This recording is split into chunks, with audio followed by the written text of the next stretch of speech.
Defending the Republic from enemies, foreign and domestic. It's Alex Jones. Ladies and gentlemen, Alex Jones here, transmitting worldwide with giant breaking news. Look at drudgereport.com. You're a TV viewer. Bannon turns. Treason at Trump Tower. Money laundering. Unloads on family. Now, we also have a tweet by Drudge that's been sent out saying, no wonder schizophrenic Stephen Bannon has been walking around with a small army of bodyguards. And I can confirm that is going on.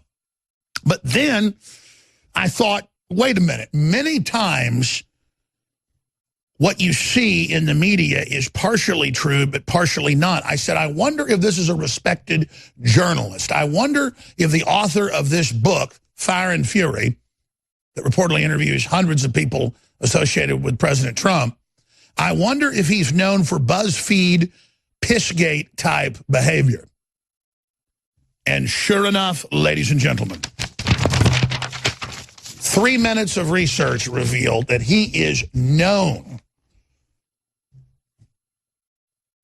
according to these reports, heavily in the criticism, according to the Columbia Journalism Review, News Corporation, according to the New Republic, according to Brill's Content. I mean, there are more than a dozen major journals that say this guy is known for apparent factual errors, and get ready for this, invented or changed quotes. So that's the big takeaway here from right-wing publications, left-wing publications, Journalism Review, is that they have talked to masses of people that say, I never said that. Now, Steve Bannon wanted to meet with me a few months ago, and I just had family issues to deal with, and I sent Roger Stone. And I got a full briefing on what Bannon said and the state of Bannon and the state of the people around him. And I'm going to give you my honest assessment of it at the bottom of the hour when Roger Stone joins us. I don't want to have a war with Breitbart. I think Bannon's done a lot of great work over the years. I think there's some sour grapes here, but I've also seen his quotes before, and I know the copious notes that Stone wrote in an hour-and-a-half meeting with him that doesn't exactly line up with these. And so that's why I said, this sounds like a lot of what we heard, but that I didn't want to put out because I almost caused infighting, but it really worried me. I said, we need to pull away very nicely from Bannon as much as possible, though, before the Roy Moore train wreck, all of it. And Stone agreed. And so I'll get into that coming up at the bottom of the hour. And, you know, the truth's the truth. Bannon did seem very, very paranoid, disheveled. He had paramilitary-type folks that wanted to do pat-downs on Stone. And Stone said, I'm not going in there. This is ridiculous. Like Bannon's the president or something. Let him do pat-downs for people to go in and see the president unless you have got some criminal record or whatever.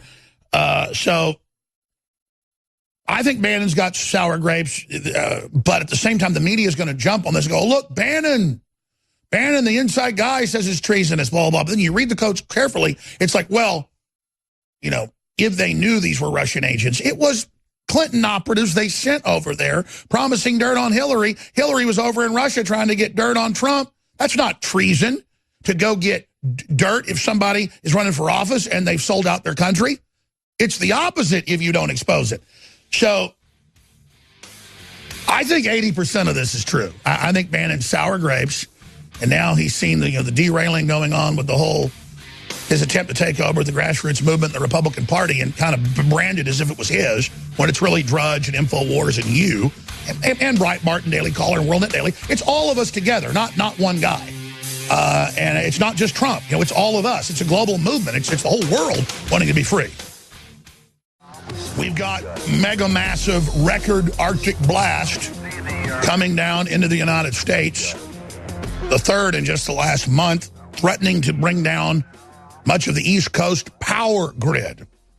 We're going to be getting to those weather reports coming up. Very, very serious. You've got, obviously, Kim Jong-un, the hereditary spoiled brat demon chipmunk, who's got atomic and hydrogen bombs and delivery systems that may be able to deliver the weapon to the U.S. He can have missiles hit the U.S., but they believe right now not deliverable, but within 6 months could be deliverable of a heavy megaton weapon. And Trump said, hey, buddy, because Kim Jong-un over the weekend said, I've got a red button on my desk. I may preemptively destroy you. I may destroy all of America. I may decide to kill you. These were quotes. And so Trump said, we've got a big red button, and it works. Clearly saying we've got a big nuclear arsenal, the biggest and most high-tech in the world, and Russia is second, China is third, and then England's after that, and then France and on down the line, Germany. And if you think that our button doesn't work when yours doesn't, buddy, you better think again. Now, the media went into conniption fits, and when the headlines from MSNBC are, Trump's sexual obsessions may destroy the earth. They're the ones saying, hey, we got a bigger nuclear button than you. We got a bigger arsenal, more powerful, and it works. Nothing to do with the media trying to say the president has small genitals. And by the way, he doesn't even have small hands. And by the way, that's a cliche and the wives' tale, not even true as well. Medical doctors will tell you it's the feet size. But the point is that it's more comparable. And that's not even an exact metric. But this is what we've come to. We have a horrible, demonic creature. Can we pull up Paul Watson's tweet? So I don't want to paraphrase it. He said, look at the media attacking the president, going through all this when it's Kim Jong-un threatening nuclear war, and the president runs him down. We should be running down this horrible little dictator, not running down our elected president that's standing up to him. To paraphrase Paul Watson's tweet at Prison Planet, and we've retweeted it at Real Alex Jones. So we've got all that going on, all that unfolding, and we've got Judicial Watch that's very judicious about not just making claims they can't back up. They say the evidence has come out. There's no doubt Hillary must be indicted. The FBI agents are Clinton operatives, all of them on record saying they were for Hillary, giving Hillary money, saying they were manufacturing evidence. They all have to go to jail, and we've released the info. Meanwhile, though, they're saying Trump is the treasonous traitor, according to Bannon. There's Paul Joseph Watson's tweet at Prison Planet. Shrieks in terror at the prospect. The media shrieks in terror at the prospect of Trump's tweet starting a nuclear war with North Korea. Also, media incessantly lobbies for hostile stance towards Russia, the biggest nuclear armed power on the planet. And then all his tweets are pure genius, pure common sense. But let's go back. The other tweet he put up last night was about Kim Jong-un. And how, again, we should be decrying him. We should be putting him down. Our own media won't even call him evil. When he is nothing but someone starving his people to death, he's just a horrible, horrible person. But again, our media is not our media. It's globalist media, the same globalists that helped give nuclear weapons and delivery systems to North Korea. And Trump's saying no to that. It's stopping. So we're going to get into Judicial Watch. The DOJ has no evidence, no choice but to prosecute Hillary. And, of course, has no evidence on Trump. Freudian slip. There's Watson's tweet. The media craps its pants in terror every time Trump insults this piece of human trash who imprisons or executes hundreds of thousands of political dissidents. That's a year, by the way. And leads a Stalinist death cult. Why? He should be insulted relentlessly by everyone. He is a comical, evil, demonic little blood tick off the souls of his own beautiful people. But he's a big joke with the left. They think he's cute. They have shower caps with him on it and towels and brushes and restaurants. And it's just everywhere. The left just it's so cute. It's so funny. Oh, yeah, because they're into deviance. There it is, MSNBC analyst. Trump's sexual insecurity is literally threatening to annihilate the planet. That clip's coming up. So meanwhile, the economy's coming back, sovereignty's coming back, the borders being defended is coming back. The only part of the government growing is the VA to take care of the veterans. All of this good stuff's happening. Thousands and thousands of companies coming back. Optimism the highest it's been in modern history. Best small business startup since 1984. And they want to remove him saying he's a Russian agent. And as soon as the wheels came off of that, And as it came out, they were Democratic Party operatives in there, all their emails, all their texts, all their admissions. We can't let Trump win. We love Hillary. She's wonderful. Let's make something up. Here, let me give my wife $2 million to make it up. Over here at Threat Fusion, GPS, all this stuff. What happens? Well, there it is. DrudgeReport.com, Infowars.com. Bannon turns. Treason at Trump Tower. Money laundering. Unloads on family. And the media kind of exaggerates what is said in the author's book, Fire and Fury. That's kind of how the media just keeps expanding. And I'm not defending Bannon. In fact, I'm not going to unload on Bannon. I'm going to just give you the intel because I'm not a gossip. But once things get to this point, I'm just going to give you what I really think. Coming up at the bottom of the hour with Roger Stone, who was in an hour-and-a-half meeting with him a few months ago. Got word that Bannon wanted to meet me in New York. Roger was going to already meet with him. I just canceled last minute because I already worked too much. I got to spend time with my family. And I just had a feeling and I didn't go. And my feeling was reciprocated by reality, as it always is. And as I get older, go with the gut, go with the gut, go with the gut, nothing else. I mean, I always look at the facts, everything else, but the gut is the North Star. And it wasn't a waste of time, but we kind of read the tea leaves of where this thing was going with Bannon.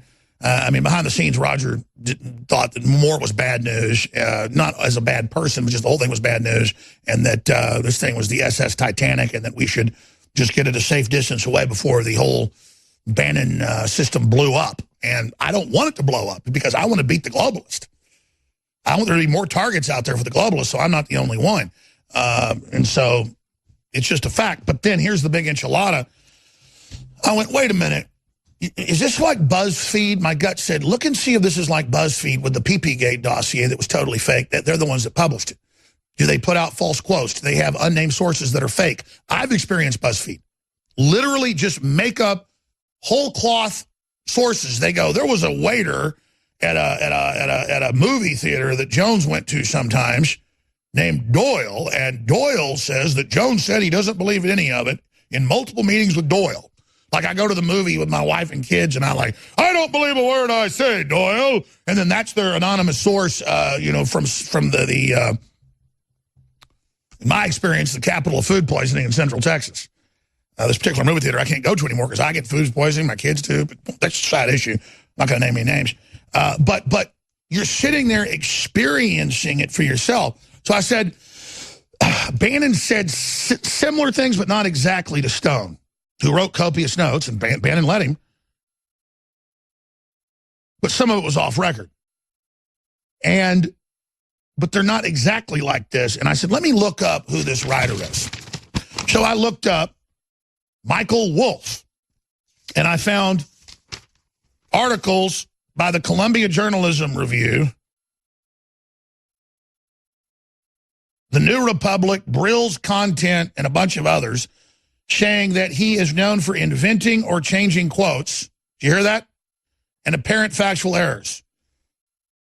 In its review of Wolff's book, Burn, Rate, Brill's Content criticized Wolff for apparently factual errors and said that more than a dozen of the subjects he mentioned complained that Wolff had invented or changed quotes that he attributed to them. And then it just goes on, the examples. I mean, this guy ought to work at BuzzFeed. So that's what this looks like. I think Bannon did shoot his mouth off. I think you're going to find it's been twisted, though, to make it as damaging as possible. And by the way, Bannon wasn't even in the administration for 2 months later after this meeting happened. So it's just him distancing himself and covering his paranoid butt. I agree with Drudge. He's paranoid. Ladies and gentlemen, Alex Jones here live. And we've got huge North Korea news. Our button's bigger than their button, and it works. We've got huge criminal evidence coming out against Hillary and the Clinton-installed operatives inside the Justice Department and FBI who have been caught engaged in all sorts of criminal activity. Now even mainstream news is reporting that. But as Russiagate implodes, and as mainstream media even begins to say, okay, it was political, it was attacking free speech, it's attacking the voters, there's no evidence, out of the blue. We've gone back to the history, the etymology, the arc of its progeneration until present time. And we learned that Stephen Bannon gave the interview to Wolf on 11/18/16, just a week and a half after the president was elected. And in a rambling interview, he said, I'm not a white nationalist, I'm a nationalist, I'm an economic nationalist, on and on and on. And I knew that I had heard some of these quotes from Bannon before, that, well, if there were meetings, they knew they were Russians, they should have gone to the FBI, that could be treasonous. But again, they were coming to say, we're here with evidence on Hillary about Russians paying her off, which was true.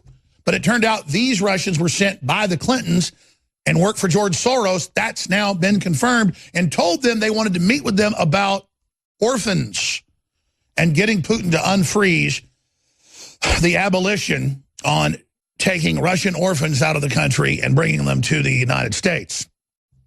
And Putin did that because they learned they were taking the Russian children and they were giving them to families that were sexualizing them. And you can see in the news today how that is a big problem. And I have a whole stack of news on top of that that's coming up as well, where they are now publishing sex manuals with pedophilic pictures in London's biggest newspaper with images of children having sex and things. They pulled that from the Metro, but there's been new articles published about sexualizing children. So they're launching an operation, and when it gets millions of shares and becomes the top story on the internet, they then pull it. But I mean, the point I'm getting into is that there is a lot to break down here, and I'm not saying Bannon didn't say some of these things to CYA to cover his butt and to talk about meetings that had happened months before he ever was even part of the president's team. He came on late. But Michael Wolff, I said, let's look up and see if he's a BuzzFeed type guy, because I mean, so many of the media now will just absolutely lie, as we know, or twist things. And sure enough, from the New Republic, from the Columbia Journalism Review, from Brill's Content, they quote dozens of individuals that say he invented or changed quotes, and they caught in apparent factual errors. Now, I don't always go with Wikipedia because a lot of times they have disinfo, but when you can actually go to their links, we've gone to these links, and it's there in these prestigious journalistic publications, and that he is not known for a good reputation, to say the least. I think he should work over at BuzzFeed. Now, that doesn't mean that Bannon didn't say some of this stuff. It's just that when you've got a known twister, and that's putting it lightly, a man known for apparent factual errors and invented or changed quotes. Funny, you don't hear people saying that about us, do you? No, they'll just lie about what we've said and misrepresent it. My own son asked me last week, he said, Dad, do you really believe there's Martian bases that humans are on as slaves? And I said, no, son, I never said that. He said, really? People asked me about it at school. And I went and showed him that it was Mr. Steele of the CIA that out of the blue said that on my show. Then I showed him headlines saying I said it. And I go, son, you know it's the fake news. He goes, I know.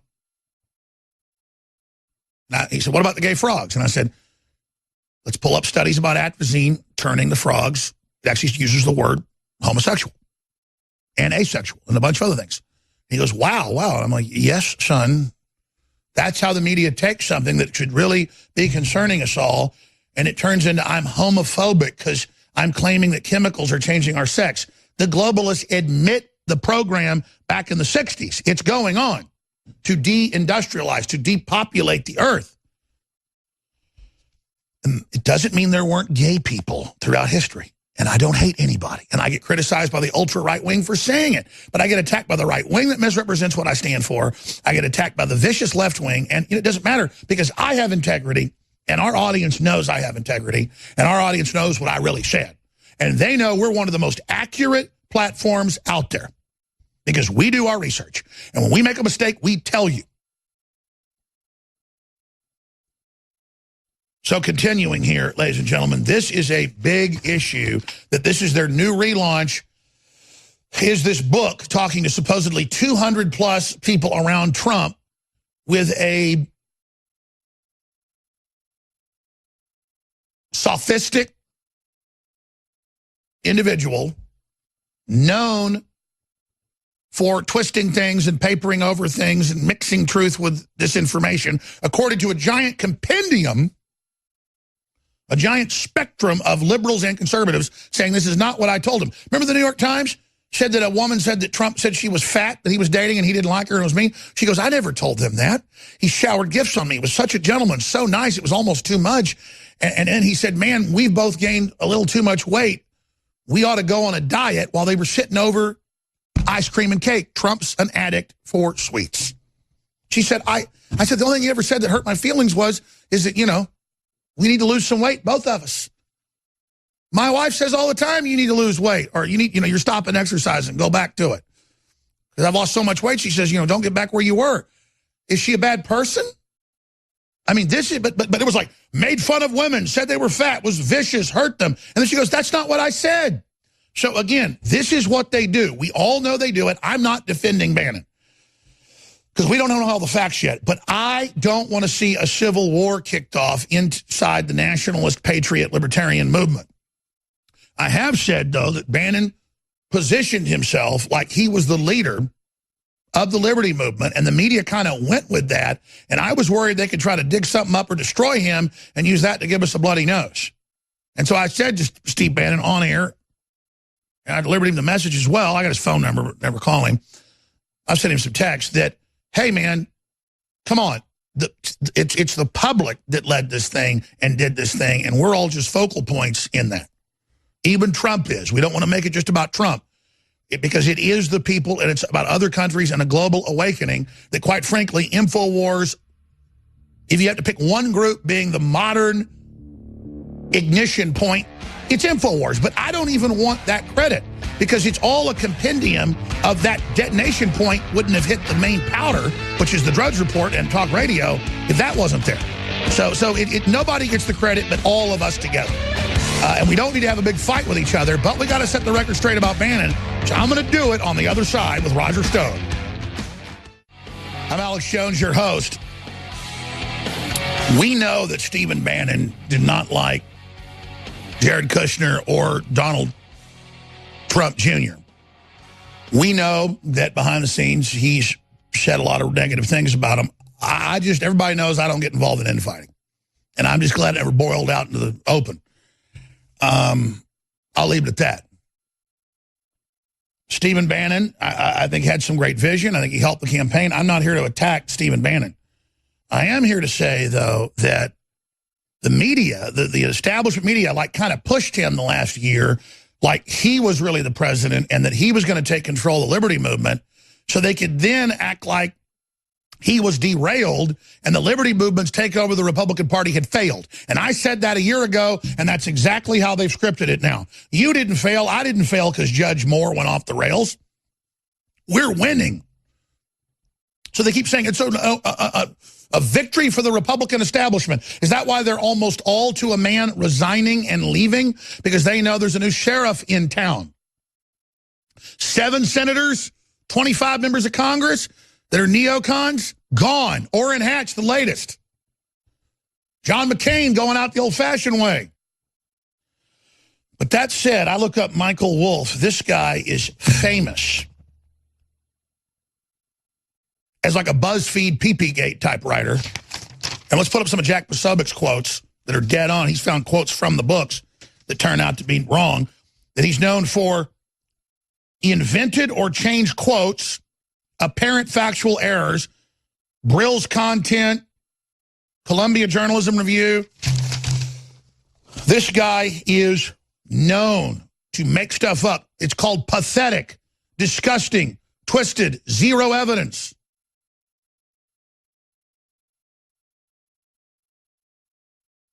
It goes on and on. So that said, I don't want a civil war. It's fun to jump in on one.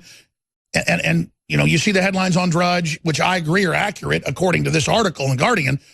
Bannon flips on the president, says it's money laundering, says it's treason, unloads on family. And the quotes are taken out of context. They're cobbled together, but Bannon is known for this behind the scenes. So I'm going to get Roger Stone, who doesn't ever really give up sources or stuff behind the scenes, but it wasn't a secret meeting. I just never talked about it. He had like an hour-and-a-half meeting with Bannon a few months ago. I was invited. I decided not to go because I knew Roger would just do a great job. He reported it all back to me. We never really talked about it on air, but we got a lot of interesting information. And the reason this is important is we need to know where Bannon actually stands. So we're going to try to suss this out right now here on air. But Posobiec and others are saying the quotes are out of context to sell books by the fake news media, and this guy is a known BuzzFeed-type person. BuzzFeed's like the new name of yellow journalism, the new standard of that. That's the facts. But where there's smoke, there is some fire. So it may be much ado about nothing because Bannon's, quote, power has been waning, which I don't want to see that happen. I want to see that things get bigger and more successful. I'm not in competition with Breitbart or Daily Call or anybody else. I just promote them one way. They never promote us. When they do good stuff, we just link to it because I'm in a war. Roger Stone, thanks for showing up so quickly. You'll ride shotgun with Dr. Jerome Corsi popping in next segment to give us his take on this. Jack Posobiec will be joining us as well. I'm going to get more into all the nuclear war and economic information in the next hour with Gerald Celente. But we haven't talked, so we haven't gotten our minds together. What is your first approximation of this? Well, Alex, first of all, I think Jack Posobiec is a great and aggressive young journalist. And I think he has really hit this on the head. Based on many years' experience with him, anything Michael Wolff writes has to be taken with a grain of salt. He once quoted the late Roger Ailes saying something about me that perturbed me. When I went back to Ailes, Ailes said he had never said anything of the kind, and Wolff had no recording to disprove it. I prefer to believe my friend of 30 years, Roger Ailes. So also, I think some context is important here, Alex. When you are in a presidential campaign, and I've been in 10, when you're in the bunker, when you are seeking grenades to throw over the wall at the enemy, and you are approached by someone you know who claims authoritatively that they have information that would be of value to you, you take the meeting. The meeting is not illegal. The meeting is not improper. The meeting could be politically embarrassing if it turns out to be a setup. In this case, the fact that the Russian woman lawyer who reached out to Don Jr. through a British PR man who Don Jr. knew and who had worked with turns out to be a nothing burger. She has nothing, making it clear that it was just the meeting itself she was trying to achieve, so it could then be spun into something it is not. So they'd have some microscopic connection somehow to Russians when Hillary's up to her eyeballs. Well, that's all known and documented. So this is just the media trying to then desperately reboot the whole Russiagate fable, fairy tale, and at the same time cause a Republican civil war? I think in essence, you're pretty close. Look, I like Steve Bannon. I am an ally of Steve Bannon. We don't see eye to eye on everything. We have our disagreements, particularly his tendency to wear 3 button-down shirts on top of each other. But it's a free country, and he's free to dress like a vagabond if he wishes to. He and I have a running joke about this, and none of it is meant in rancor. Sure, but in your meeting with him, I don't know how much you want to get into here on air, but I mean, there is signs of paranoia that Drudge points out that's well known, and I'm not putting Bannon down, but he's not God. And at the same time, you know, he is angry at some folks in the administration. So then I look at that and I wonder, is some of what Wolff, this, I think, known quantity of a fiction writer, did Wolff decide to actually get into real journalism and not just engage in fiction? Or maybe part of his story is correct and the rest of it is false. That's entirely possible as well. Look, Steve Bannon's animus for the president's son-in-law is well known. The president's son-in-law was the helmsman who inserted so many of these establishment quislings around the president. H.R. McMaster comes to mind. I have tried to mute my criticism of the president's son-in-law because, frankly, I'd rather be shooting at liberal Democrats and outside the tent establishment Republicans than shooting at our own, even when I have my own disagreements. This is something we talked about last night on the War Room. If you are Secretary of State Tillerson, if you are UN Ambassador Haley, and you disagree with the president, in the case of Tillerson, about Charlottesville, you do it privately, then you are supposed to keep it to yourself or verbalize your objections to the president directly in a private conversation. That's your prerogative. But going public and urinating on the person who appointed you to high public office, the person who gave you the privilege to serve your country at the highest levels, that's treasonous. That's a lack of protocol, a lack of manners, and entirely inappropriate, in my opinion.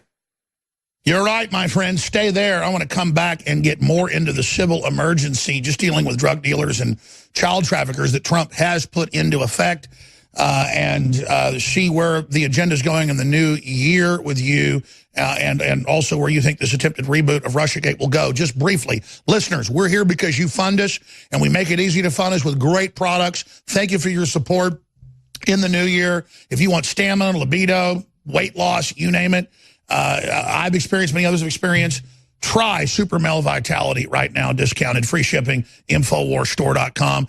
Alpha Power is amazing as well.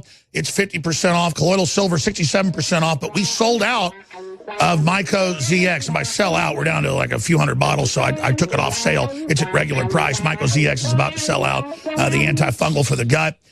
So a bunch of specials are about to end. 67% off on Colloidal Silver, 50% off on Alpha Power, 50% off on Survival Shield, 50% off on Secret 12, 50% off on Super Male Vitality. It's all about to end. InfoWarsStore.com, free shipping. Sign up for AutoShip, get 10% off additional. I don't want to stay on this Stephen Bannon Republican Civil War thing that this reporter, if you can call him that, Michael Wolff has put out. But we've now seen unlikely sources coming to the president's aid, coming to Bannon's aid, coming to the truth's aid. Let's put it on screen. We have the New York Times, Maggie Haberman. That's a big reporter there, big Democrat. Says Barack said he spoke to Wolff once.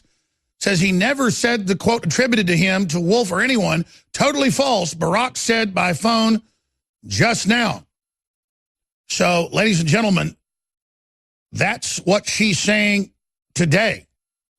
So that's the stuff in this book people are saying, including the former president. I didn't say this. And again, I don't want to just jump on Bannon. I was careful today, but I am critical of just, I think, what Drudge is saying, some of the paranoia. So let's put bookends on this. When you went to meet with him, it's not a secret that they wanted you to go through a pat-down, Roger. That's you have no history of being violent. You've been around all these presidents, and I just think that is indicative of something going on. What do you think? Also, Alex, I think we need to be somewhat realistic. I get 3 to 4 death threats a day. I know you get dozens of them. I now have to travel with security. I can't just go to the mall or go to an airport or go to a restaurant anymore. It's gratifying also. It's a 50-50 thing. Some people come up and tell me how much they love InfoWars, how much they love you, how much they love the War Room, how much we've done for America. They want a selfie. They want an autograph. It's heartening. The other half want to call you names, want to threaten to kill you, want to accuse you of being a traitor. No, I understand you don't want to sit here and get in a fight with Bannon, and neither do I. So it's possible that Bannon has had death threats, and that might warrant some additional security around him. Let's give him that. Steve Bannon is not a dumb guy. He's a smart guy. Frankly, I'm doubting this quote attributed to him. Sure, in the context of a campaign, you could have done this meeting differently. You could have done it outside Trump Tower. You could have done it with a dozen lawyers present, but none of it changes the fact that there's nothing improper or illegal about the meeting, that the woman lawyer produced nothing, zero, and nothing came out of it. Now, some libtard lawyers have tried to say, oh, it's a campaign finance violation. No, it isn't. File that one. Good luck on that. So this sure, is no need to defend the whole Russia thing, and I want to bring in Dr. Corsi here if you'd ride shotgun the next couple segments before Gerald Celente joins us. But what does this do to Russiagate, wheels coming off, Judicial Watch saying Hillary's committed crimes, so have these FBI people? I mean, that whole chorus, is this a desperate reboot that I think is mainly made up against Bannon, to his credit? Where is this going, A? And then B, I've been looking, has Bannon responded to this book and this quote? Barack Obama is saying that the guy's misquoting him. So I think right there, we just say this is pure bull. I think it all rides on what Bannon says about the quotes, Roger. I think you've just put your finger on it, Alex. The air is out of the Russian collusion balloon. The Democrats have to be embarrassed because they've spent millions. They have huffed and they've puffed and they've turned up nothing. This is a naked attempt to reinsert Russian collusion back into the national narrative. Oh, even Steve Bannon says the one meeting they've identified that's interesting is treasonous. A, we don't know that he really said that, and B, Mr. Bannon's not an attorney. And if he did say it, I disagree with his interpretation of the meeting. It's a nothing burger. No, I understand that. And by the way, I've got to correct myself here because the lights are bright and they're putting all these tweets up. She had one about Obama and then it flipped back. It was Tom Barrack, because they had another one about Obama up, the billionaire Barrack saying he didn't say those things. The point is they're talking to people that are quoted in this book and they're saying that it's not true. So, I mean, I think right there, then we just need to hear from Bannon, don't we? Well, here you have Tom Barrack, one of the president's closest personal friends, denies the quotes attributed to him, reported by Maggie Haberman, for my money, one of the best and most honest reporters out there working at the New York Times. Solid evidence of pattern that Wolf constantly attributes things to people they didn't say. I'm trying to find my letter from Roger Ailes because I went through one of these on my own with Mr. Wolf. You can find Michael Wolff's books in the fiction section at Barnes & Noble. Well, let's bring Dr. Corsi in because I want to get both your takes on this. We knew Trump was going after the pedophile rings, even during the campaign, behind the scenes. Now there's record arrests. Now he signed these orders to go after their money. Now he has this big international day, against trafficking of men, women, and children. I mean, he's definitely on the offense with this executive order. And some people go, wait, Alex, you're backing martial law. It's not martial law against U.S. citizens. It's corporations, it's multinational groups that are operating inside the U.S., and I believe constitutionally that is in the purview of the president.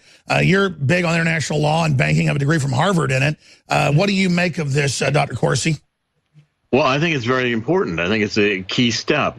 Right now, President Trump has got the authority to go after the assets of these pedophile rings and to do it internationally. And those that were identified, some 13 of them by the Treasury, all have very tight, close relationships with the Clinton Foundation and the Clinton Global Initiative. I think it's a direct attempt to begin an offensive. And I've been saying, I think 2018 is going to be the year of the counteroffensive, and this is the beginning. Wow, and of course, you've been pointing out the executive order. You've been pointing out what he would do next, and then he's now doing that, making it public, saying that's what he's doing. So the media, the pedophile-supporting media, the left media, when they're not publishing child sex manuals, are trying to say that there's no one's going after pedophiles. There are no pedophiles. Well, and in fact, I'm also writing about Julian Assange because I think that it's in the works for Julian Assange to get a pardon. Not that he's committed any crime. He's not been accused of any crime in the United States. But I'm going to point out, I'll write it up this afternoon, that Julian Assange and WikiLeaks have just been dropping a series of tweets about how Hillary Clinton squashed a pedophilia investigation that was very seriously going on in the Department of State when she was at the Department of State. So, I mean, I'm beginning to see that Julian Assange is also on the same themes that President Trump is on, and reinforcing President Trump by these tweets that appeared over the last 2 days with Julian Assange saying, Hillary quashed this investigation of pedophilia that was evidently rampant throughout the State Department. And he's releasing more of her emails to the New York Times showing the collusion there. This is astounding. We're going to come right back with both of you, but briefly, let me ask Roger Stone. when we talk about 2018 being the year of the offensive, that's how Trump does it, right? It's the salvage, then it's the attack the next year. Do you agree with that analysis? I really do. Look, if we did not have the written executive order, which is quite detailed, quite well cobbled together, right now the left would be claiming this whole thing is a conspiracy theory and that there is no effort to roll up the corporate criminals and the pedophiles and others. Somebody wrote that executive order. Somebody wrote it very, very skillfully. It confirms everything Dr. Corsi has been predicting based on his contacts with his own sources. It also predicts what I have been hearing. A source told me this morning that they are making preparations at Guantanamo Bay for a large group of prisoners, presumably corporate executives and others who are about to be charged and rounded up. Donald Trump is on the offense. 2018 will be the year of the offense. They want to run on impeachment. The Republicans will run on jobs and prosperity. I know how this one comes out. It's really wild. When we come back, I'm going to give you some more intel. I've got state police, Green Berets, Delta Force, Army Rangers, CIA, German intelligence, British intelligence, all of it, saying it's absolutely going on 100%. And I've known this for 8 months. So it is just an incredible time to be alive. Ladies and gentlemen, so get ready. The war's on. They want to fight. They better believe they've got one. We'll be back to break more of this down for a little bit longer with our guest, and then we're going to have Gerald Celente give us his preview of the economy, North Korea, and so much more. But listen, in this fight, we need financial support, and we make it easy. You get great products that have changed so many people's lives, whether they be Patriot Apparel to meet like-minded people and promote freedom, T-shirts, hoodies, jackets, you name it, or whether it's the water filtration, air filtration, the very best systems. Free shipping store-wide has got to end in the next few days. I'm going to run it through the weekend, and then it's going to end. Store-wide, 50% off all of our best-selling items. Some of them are 67% off, but the colloidal silver is selling out. Myco ZX, we had to take the special off because it's about to sell out. Shell Force is amazing with the Bio PQQ and the CoQ10 and all the rest of it. We've got the great probiotics, Secret 12, 50 to 67% off, and your purchases fund the operation. Super Blue toothpaste, fluoride-free, with emboldened and empowered and fortified with colloidal silver and iodine. It's about to end. Infowarsstore.com or 888-253-3139. You get next year's news today with Dr. Jerome Corsi and Roger Stone right now. Trump is readying the counteroffensive to their attempt at civil emergency and martial law. It doesn't mean all this will be implemented, but it is definitely being prepared. And I've known that since before Trump even got elected, that they knew what was going to happen. And the criminals aren't going to give up. So the New York Times has gotten wind of this. That's why they said last week, it's Trump preparing a coup. But they're the ones trying to overthrow an election. They're the ones putting Homeland Security over, with Obama's executive order, over all the states. They're the ones preparing for that. So we have a duty to say no to this globalist takeover. Don't we, Roger? Don't we, Dr. Corsi? Absolutely. So. Go ahead, Roger. Go ahead, Jerry. Well, no, I think absolutely. I think you're exactly right. And I want to point out the article I wrote today on Assange and the case building for Assange. Trump's lawyers now by the way, Roger Stone's case was brought by this Project Democracy. Trump's lawyers have gone to the U.S. District Court in Washington and argued that Julian Assange had a right to publish all of those emails from the DNC, even if they were stolen. That's out of the New York Times v. Sullivan case. And this is so huge. So if you're wondering what Trump really thinks about WikiLeaks, this is it. This is it. In Roger Stone's case, last week, Trump sent his attorneys into the U.S. District Court to argue that Julian Assange had a right to publish those emails, even if they were stolen. And WikiLeaks also published yesterday definitively rebuking this Nara Tandine, who heads Podesta's Center for American Progress, that Russia was not involved. I mean, I think the case is building for a pardon for Assange, and we now have Trump's lawyers on the record as saying there was no crime committed. And by the way, not to toot horns, but you're the guy that actually got into the White House, you and Roger, with the Arpaio stuff. Arpaio doesn't give me credit. It was the show. It's you guys. So, I mean, that's why they're so freaked out and really clamped down on the White House when we got the news to Trump. He didn't even know that this had happened to Arpaio. Well, it was critical. I think it was a great team effort because I've been following the Arpaio case for years, and we were able to get a direct line into Trump to let him know that Sheriff Arpaio at age 85, 86 is being sent to prison on a criminal misdemeanor. It was completely an egregious misuse of law by the Obama Justice Department. So that said, we can announce here at the Telegraph that evidence is mounting that the president is now positioning for a Assange pardon, despite what Pompeo and others are pushing. I think that the president's going to rebuke Pompeo and Sessions on this. I think that Assange is preparing to actually get out of asylum, coming out of the Ecuadorian embassy. I think this week we're going to find some announcements coming out from Assange, but the case is being built very strongly by Trump's own attorneys before the U.S. District Court that Assange did nothing wrong. And if he's done nothing wrong, then why shouldn't he be free not to worry about U.S. Legal apprehension or arrest? He should be a free man and free to get out of that embassy and go about his business. Wow, that is just incredible. Roger Stone? Yeah, it's very hard to understand the dichotomy of thought regarding Julian Assange inside the Trump administration. Donald Trump, during the campaign, praised him and said that he loved WikiLeaks. Yes, Julian Assange publishes classified information that has been purloined and sent to him. So does the New York Times. So does the Washington Post. So does the Associated Press. That's what journalists do. Why Pompeo and Tillerson and Sessions believe he's a criminal, they've never been able to verbalize. What law is it he has broken? Now the president's own lawyers are in federal court in the Roger Stone case, where I'm being sued over non-existent Russian hacking and bolstering our argument. So I'm hopeful that the president will do as Jerry says. Hold on. We've got a great guest coming on for the full hour, but I'm sure he'll be happy to hold 5 minutes. This is so big, and I saw this in the news. I want to come back and talk about this more because you're right in the middle of it.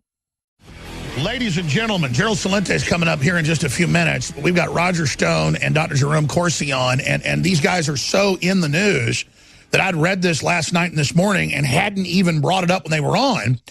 And that's the fact that in Roger Stone's case, where he and the president are being sued by Obama's lawyers that he set up when he left office to, quote, try to get Trump out of office, they are suing the president and Infowars.com news reporter Roger Stone, former head of the Trump campaign, 2016, with no evidence saying they're Russian agents, and so they want money. I mean, it's just crazy. And even The Nation said, this is a witch hunt. This has never been done before.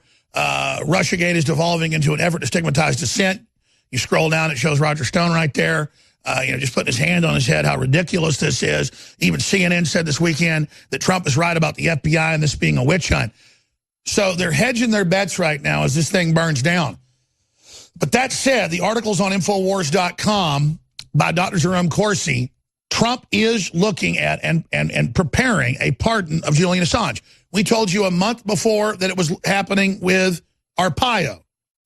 And now the biggest proof yet from our sources, we can't get into those, is the lawyers yesterday came in, if you just joined us, the president's lawyers on behalf of Roger Stone and the president, and said what Assange did is normal, it's in the domain, you can publish it, it's public interest, even if it was stolen by somebody else, showing where the real president's policy is going with this when he said, I don't care who's got this illegal stuff. It's Hillary doing the crime, whether it's some guy in a basement of the Russians or WikiLeaks, release it. And said, good job, WikiLeaks. So this is amazing. Let's right now get about a 2-minute comment from each of you. I just want you to recap this, Roger Stone and then Dr. Corsi. And we'll put the article up that Corsi wrote for Infowars.com on screen that everybody needs to spread. Here it is. Go ahead. Roger, do you want to go ahead? Sure. In my view, this is a landmark development because it has always been perplexing as to why some members of the Trump administration kept insisting that Assange is anything but what he is, a journalist. He is not a Russian asset. WikiLeaks is not a Russian front. Doesn't matter how many times John Brennan and James Clapper want to repeat that lie, just repeating it does not make it true.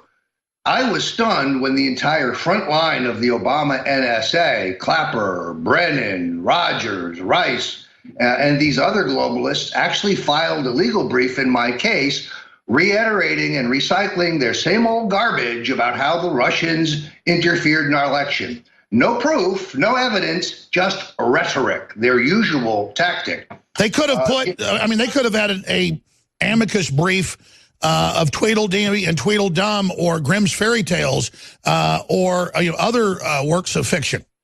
But it does show you the importance that they put on this case. And Jerry's right. The lawyers for the president and his campaign now arguing that Assange is merely acting as a journalist and there's nothing illegal in his actions does lay the groundwork. Let's be very clear. General Kelly will oppose a pardon for Julian Assange. Rex Tillerson will oppose a pardon. Mr. Pompeo, the head of the CIA, will oppose a pardon. Jeff Sessions will oppose a pardon. Here's the good news. Donald J. Trump is his own man. No one tells Donald Trump what to do, particularly when he sees right and wrong. All right. Thank you, Roger Stone, Infowars.com reporter. I can't wait for the new intel you get, my friend. Let me finish up with Dr. Corsi as we get Gerald Celente of the Trends Journal on with us. Going back to you, Dr. Corsi, just recapping how big this is, because, again, you're the guy that first published and told us of the other pardon. This is what needs to be done. We know they're telling them, sir, I know you're not doing anything wrong, but if we encourage leaking, others will leak inside the government. And then what are you going to do when you've pardoned a leaker? Well, he's not the leaker. He got the info that was leaks. He exposed criminal actions. And so we should point out this is criminal information. This is not missile secrets. If somebody does that, we'll execute them. Once they have their trial. I mean, there's a big difference here. And I think this is something the president must do if he's an honorable man. Well, and having the attorneys for the president go into federal district court and argue that Julian Assange did nothing wrong. He had a First Amendment right to publish these stolen emails from the DNC. Now, that's on record. That's where the White House statement is. It can't be taken back. And there's court rulings in the Pentagon Papers as well. This is well known. Precisely. And in fact, that's right. The president and his lawyers are correct. Now, what Donald Trump, I think, is realizing, why I think this pardon is in the works, is because Assange also has the basis for saying that the Russian collusion was nonsense. Because Assange has said, even within the last 2 days again, that he definitively did not get the emails from Russia. He said over and over again and hinted, it's Seth Rich that got him the emails. And I think that's been proven. But you've got Donald Trump and Julian Assange on the same page, now with Trump's attorneys on December 29th making the argument in a brief filed with the U.S. District Court in Roger Stone's case. And again, this is something Roger and I and Infowars have been pushing since last year. This is a major breakthrough for getting the truth out about this whole Russian collusion nonsense. It was an invention, I believe, of John Brennan and the Democratic Party, with the assistance, by the way, of Eric Schmidt and Google. And that's another thing we broke. And, again, we have intelligence not only in our own sources, but it seems to be backing what this QAnon is publishing. And I've been writing about it extensively. I think we've got major intelligence breakthroughs coming through in the background, and we're just seeing the first signs of it. That's right. So get next week's news today at Infowars.com and Newswars.com. Thank you, Dr. Corsi. Thank you very much, Alex. All right, let's shift gears now, but into the same subject and more throughout the hour, North Korea, you name it, with the trends forecaster, our good friend Gerald Celente, trendsresearch.com. We'll get into all the big news you're coming on about the next segment, but just in a few minutes here, what do you make of Assange? What do you make of the president's lawyers now in this lawsuit against the president saying Assange did nothing wrong? I think that's the truth. That's what history shows, but that shows us where the president's going on that front. What do you think? Well, I think it's, what has Assange done wrong? He's put out information that's woken up a lot of people. And I remember when they first started with this whole WikiLeaks thing, and said how it was going to damage our national security. What's going to damage? I mean, everybody knows they're spying on you. So I'm all in favor of Assange and all the others that are putting out the information that we, the people, should know about. You know, is it supposed to be a democracy? Oh, we only could tell you what we want to tell you? So no, I think Assange is guilty of nothing.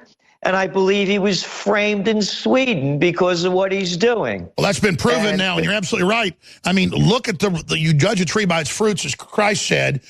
The WikiLeaks was the catalyst to bring the republic back, the economy, and to shut down a lot of the corruption. Nothing's perfect, but I mean, its sunlight is a good disinfectant, and the great leakers like Seth Rich and others are patriots.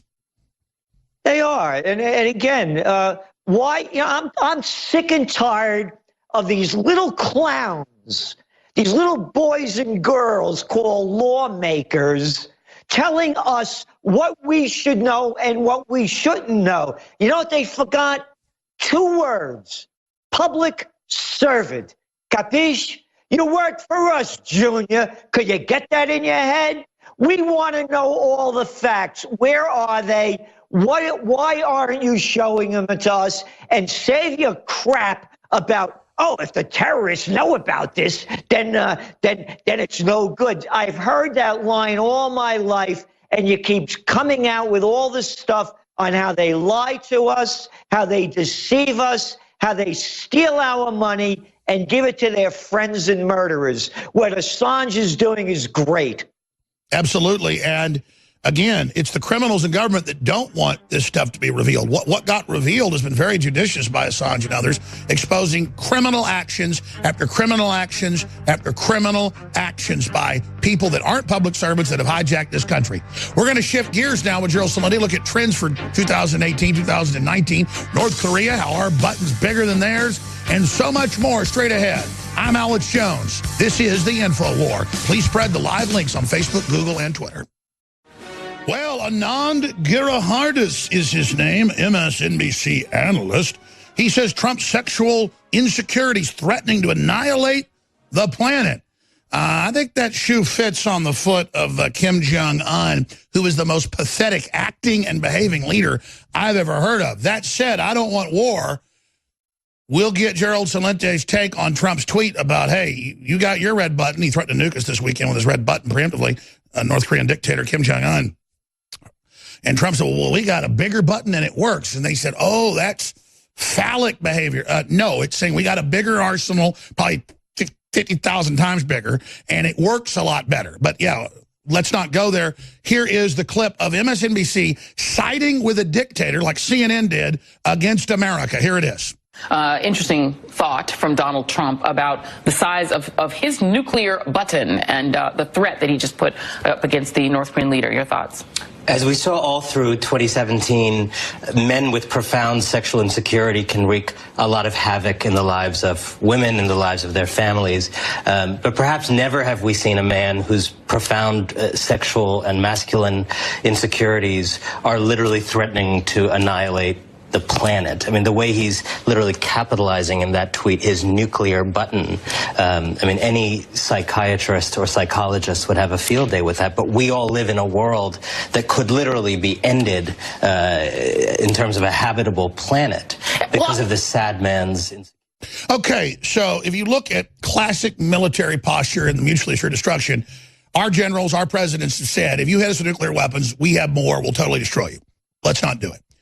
We didn't start this. Kim Jong-un was given the missiles, the secrets by the Clintons. He's aiming it at us. I don't want to go to war. I'm against all this. But that said, the media, CNN, all of them, Gerald, they keep literally one-sided, only attacking the president and never even saying anything bad about Kim Jong-un anymore, or Communist China, or Foxcom's suicide nets. What do you really think is going on here? And let's get into the larger issue of this with the Gerald Celente of TrendsResearch.com. Well, first of all, why would anybody listen to this little boy who was just talking over there about, sexuality? And that was the major story, according to AP, of 2017, harassment. So it's what the media is. It's just dumbed down and stupid. And I don't know why anybody would listen to or pay attention to these people.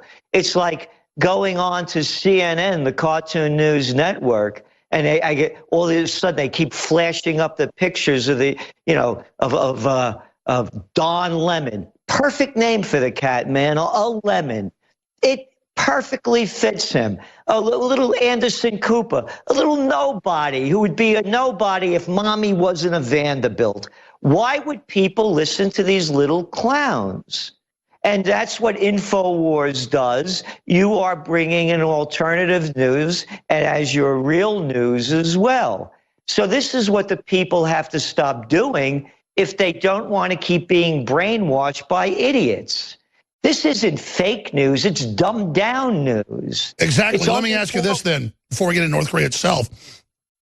They even turn it into like masculinity's bad, and there's this whole assault on it, equating masculinity or men that are virile, that on average women want, virile, with rape or Harvey Weinstein. They're now equating masculinity with being a rapist. What do you think's behind that?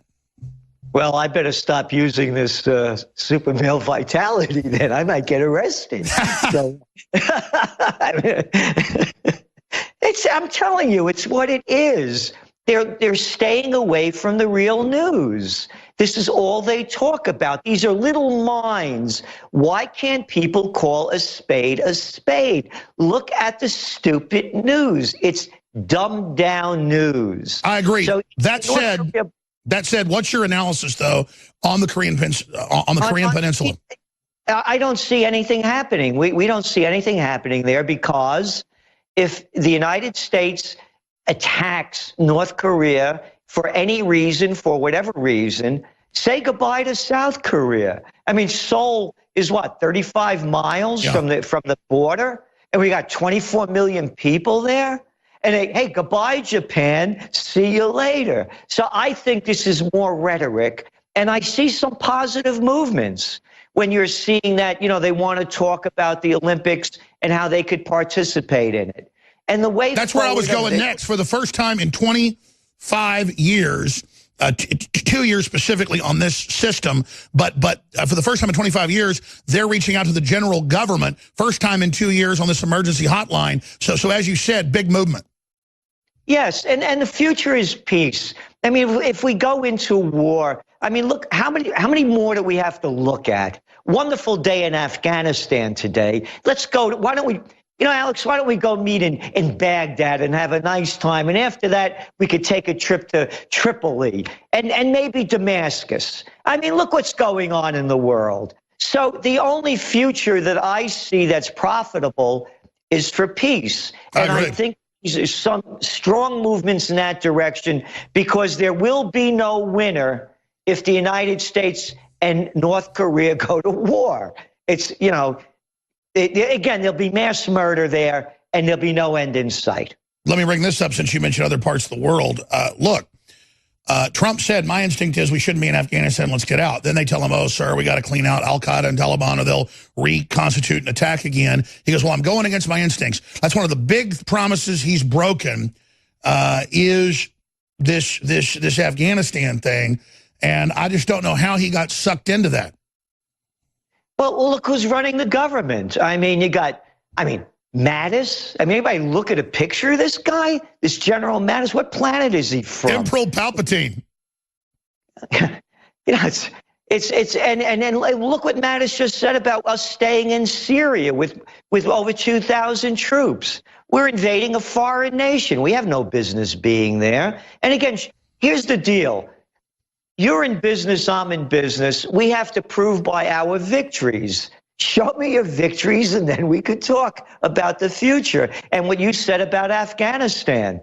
We spent more money rebuilding Afghanistan when adjusted for inflation than the United States spent for the Marshall Plan after World War II.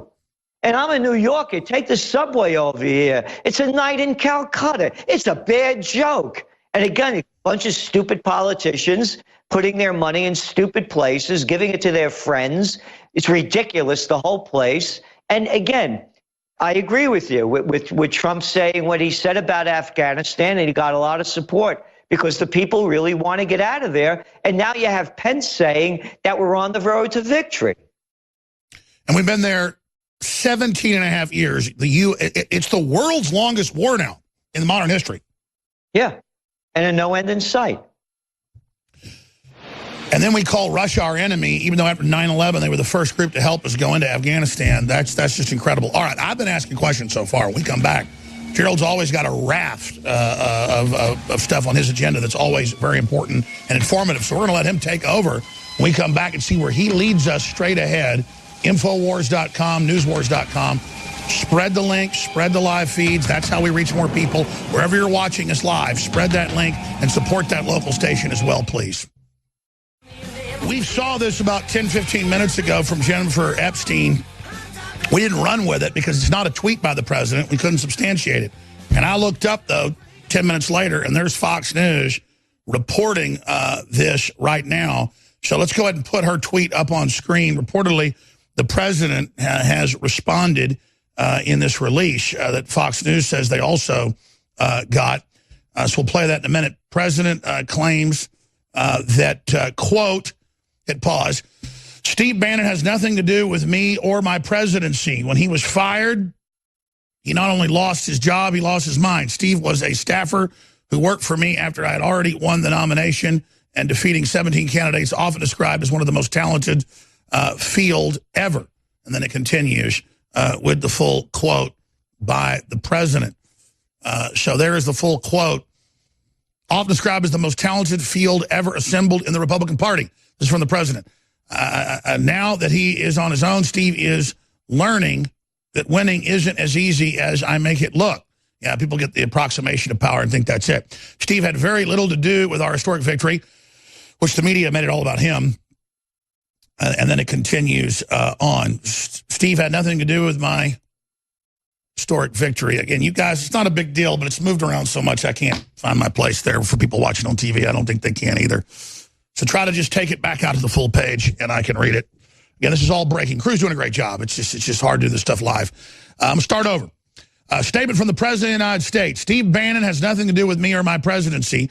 When he was fired, he not only lost his job, he lost his mind. Steve was a staffer who worked for me after I had already won the nomination by defeating 17 candidates, often described as the most talented field ever assembled in the Republican Party. Now that he is on his own, Steve is learning that winning isn't as easy as I make it look. Steve had very little to do with our historic victory, which was delivered by the forgotten men and women of this country. Yet Steve had everything to do with the loss of the Senate seat in Alabama, held for more than 30 years by Republicans. Steve doesn't represent my base. He's only in it for himself.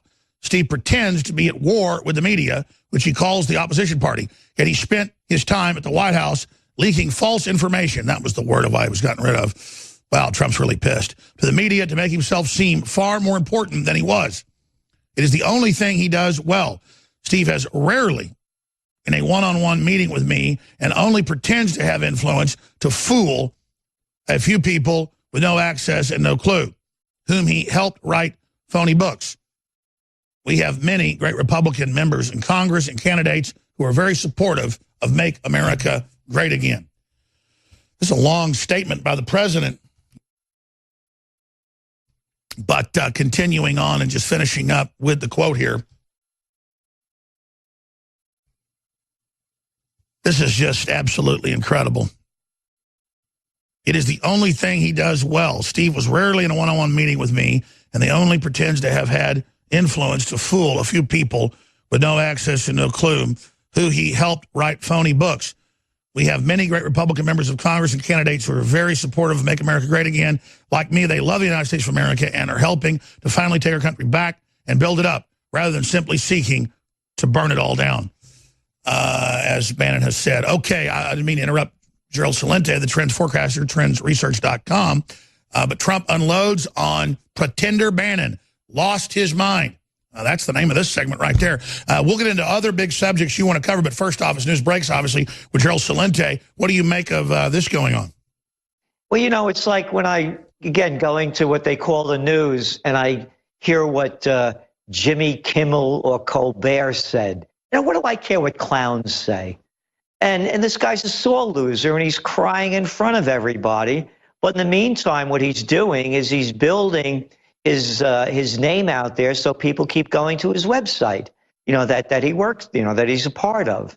So it's just using, again, he's exploiting an opportunity that he's never stopped doing. So again, to me, it's like, who cares? Look at this guy. Not my kind of cat, Goodbye, you lost, you're out. Why you keep crying? So it's a sore loser. That's all it is. Everything that he says. And again, why do I care what Jimmy Kimmel or Colbert said? Hey, did you hear what Mickey Mouse said last week? Well, I heard Bannon was forced out for leaking, but I didn't want to put out rumors, but I did get that from a White House source. And now the president says that's the case. Okay, so much going on. I've got hundreds of things I could ask you about, but what's front and center for Gerald Celente? Well, we have our top trends of 2018 we put out, and I just want to run through a number of them quickly.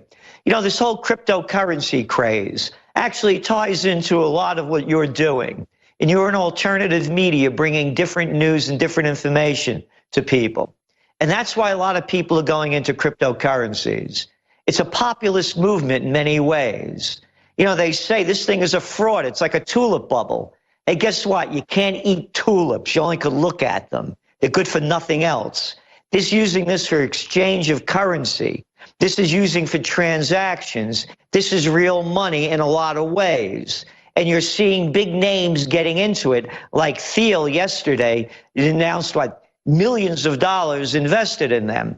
80% of the actions coming from Asia, not the United States. People are looking at the fiat currencies. Again, look at the budget deficit in the United States. How about the one over there in China? A debt to GDP ratio of 300. How about Japan? Hey, I'm going to sell you a 10-year bond, Alex, and I like you so much, I'm going to give you negative yields. So that means in 10 years, I'll give you less back than you gave me. So people see the fraud that's going on. So there may be a crypto bust, but after the bust, the big ones will stay in place, just like the dot-com bust. Yeah, everything crashed in 2000 in March, but hey, after that, you saw it grow again. So we see this cryptomania as not a bubble, but it's really a lot of the 21st century. You go to China, Alex, people aren't using cash or credit cards. BAP, it's your app. That's all it is. Now even to the point of facial recognition. The world is going cashless. There's no coin of the realm to hang on to, so people are cashing in to the cryptos that they think will bring in the most amount of cash. Well, when we see it being the biggest thing in the world compared to even Goldman Sachs and hundreds of new ones coming online, and the central banks are fiat currency to begin with as well, it shows competition. And as all these big billionaires start weighing in, I agree, there's going to be booms, there's going to be bust. Some are going to end up going belly up because of fraud. But at the end of the day, you can see that this is the system of the currency of the singularity of the future.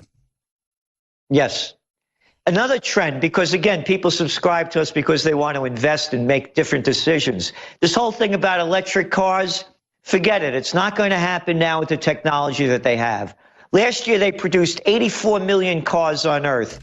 There are total on Earth, there are only 2 million electric vehicles. They're too limited. The battery technology is 1800s technology. So all the hype that Elon Musk keeps getting, it's not a reality. China's pushing it bigger than anybody. They produced about 20,000 electric vehicles last year out of producing 24 million, less than 400,000. Because the electricity still comes from fossil fuel, and in the equations, it has a bigger carbon footprint than oil. You got it. So it's not going to happen, along with the driverless cars, too. Yet people are just going to sit in the freeway like this.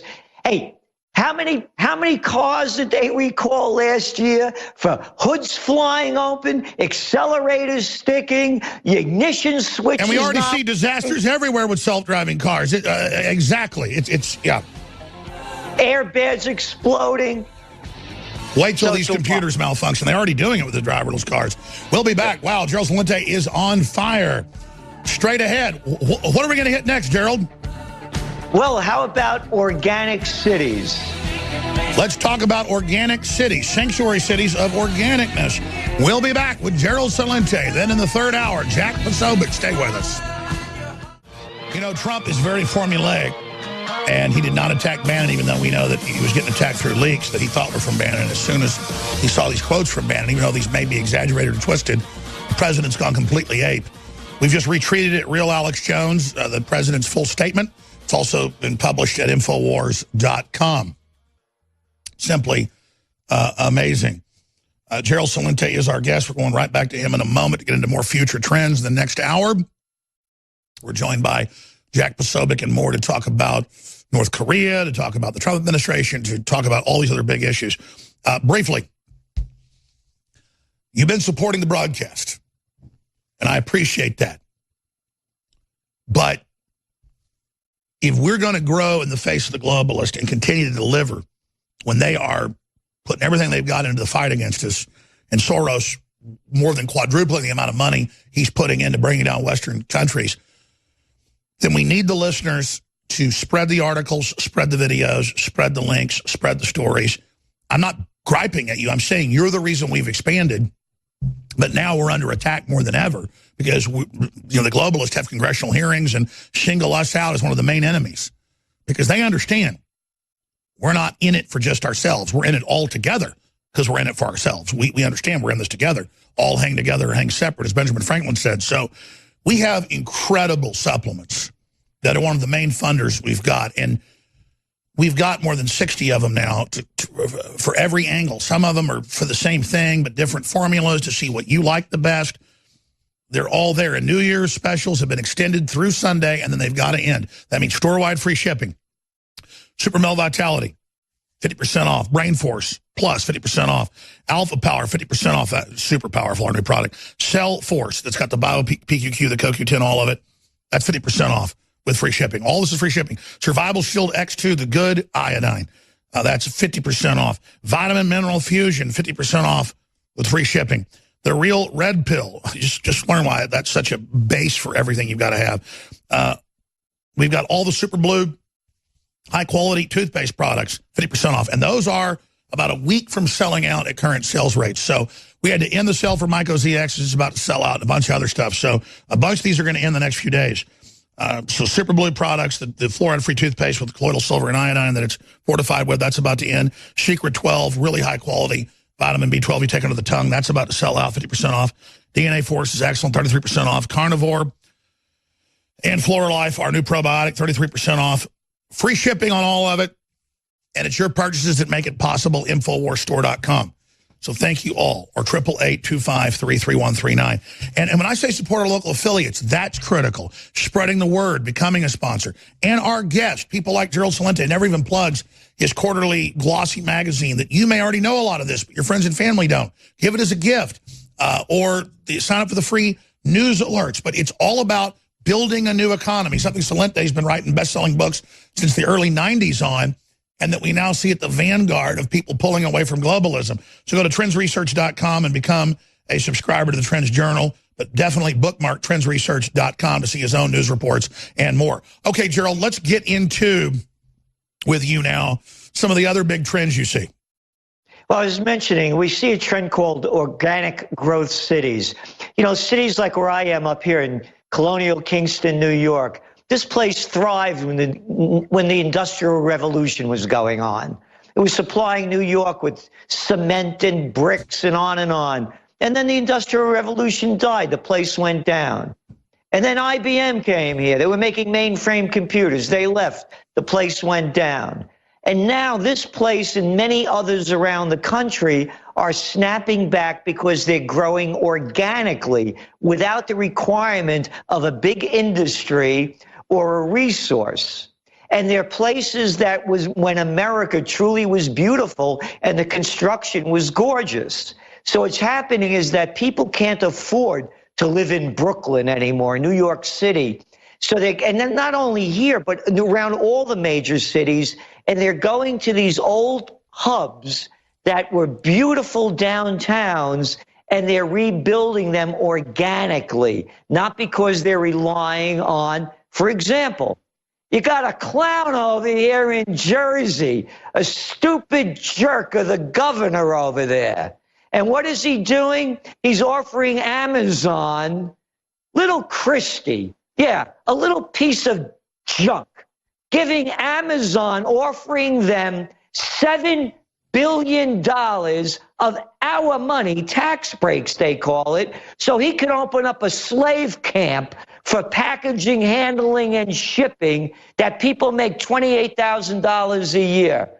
So that's how they're trying to regrow it rather than letting it grow organically. And by the way, that's called fascism, the merger of state and corporate powers. We got to give a guy like Bezos that's worth $100 billion, $7 billion to open up a slave camp. So that's one of our trends, organic cities. And by the way, I was reading your article. People have to go see it. These are smaller but medium-sized towns that have the infrastructure that's still there, but that everybody's left, where you have beautiful mountains, streams, woods, just over the top, great culture, great old buildings. And I remember it was like 5, 6 years ago, 7, whatever it was, you said, I'm selling everything I got in New York. I'm moving to Kingston. You bought up the Four Corners there for almost nothing. You said, I'm investing everything in a renaissance. I want to do a renaissance. I'm betting it all. As everybody says, America's going down. And I got to say, that's one of your greatest trailblazings, is I know I've read Kingston's been coming back, by the way.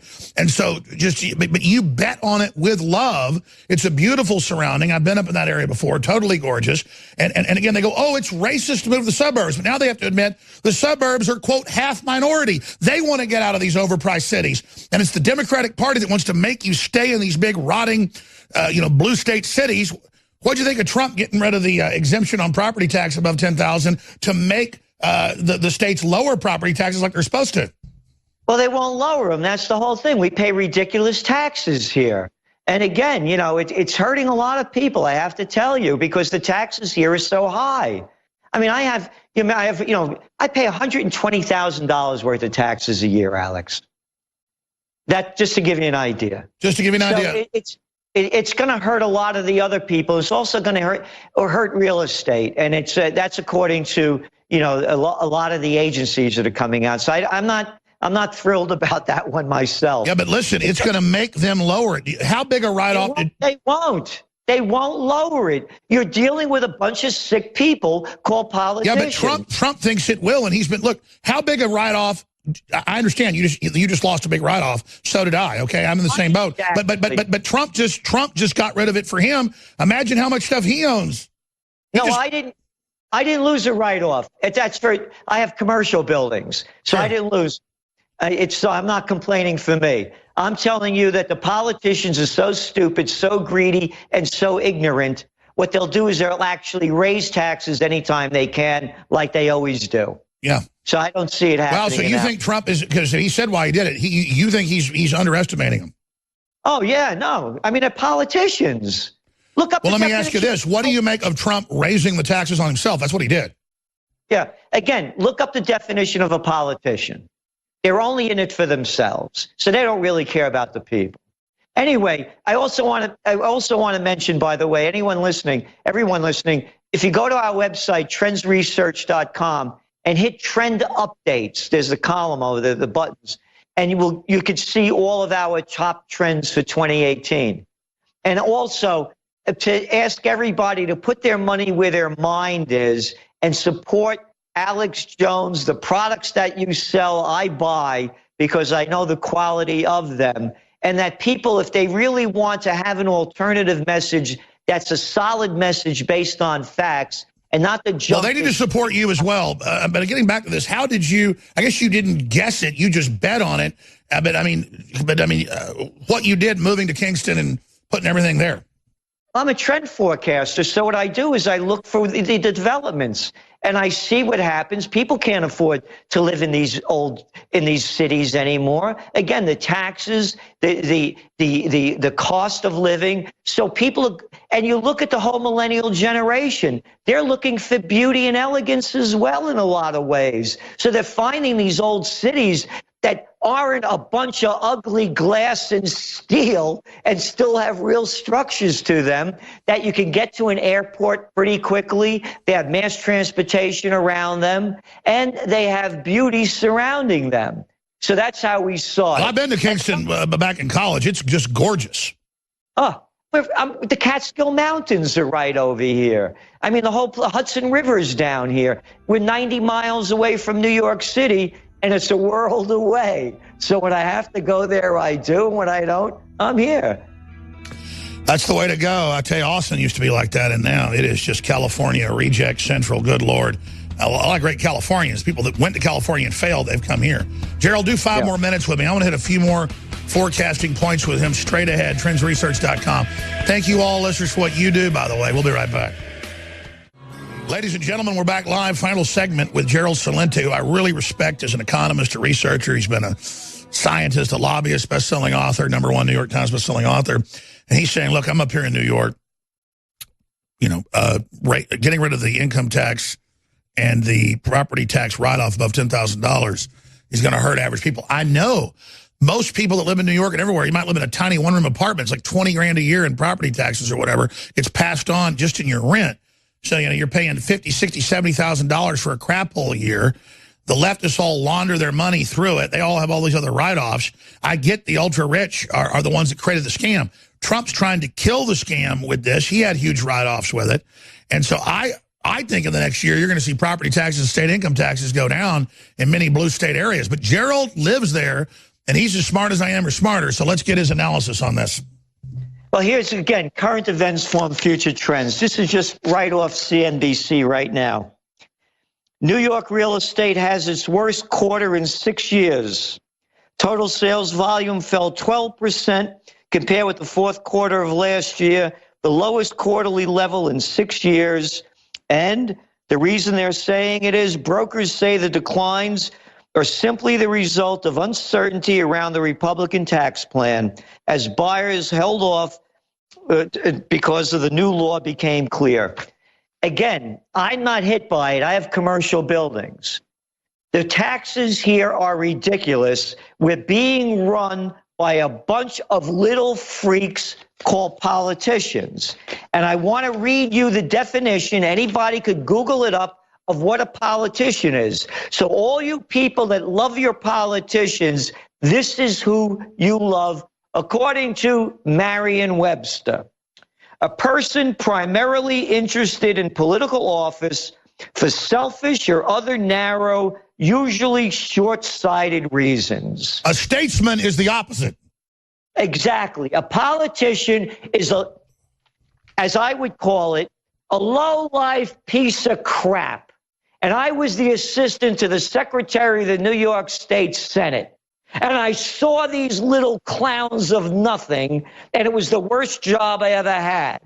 So when people fight for their political identity, you're also looking at a person who is professionally involved in politics, a person who acts in a manipulative and devious way, typically to gain advancement within an organization.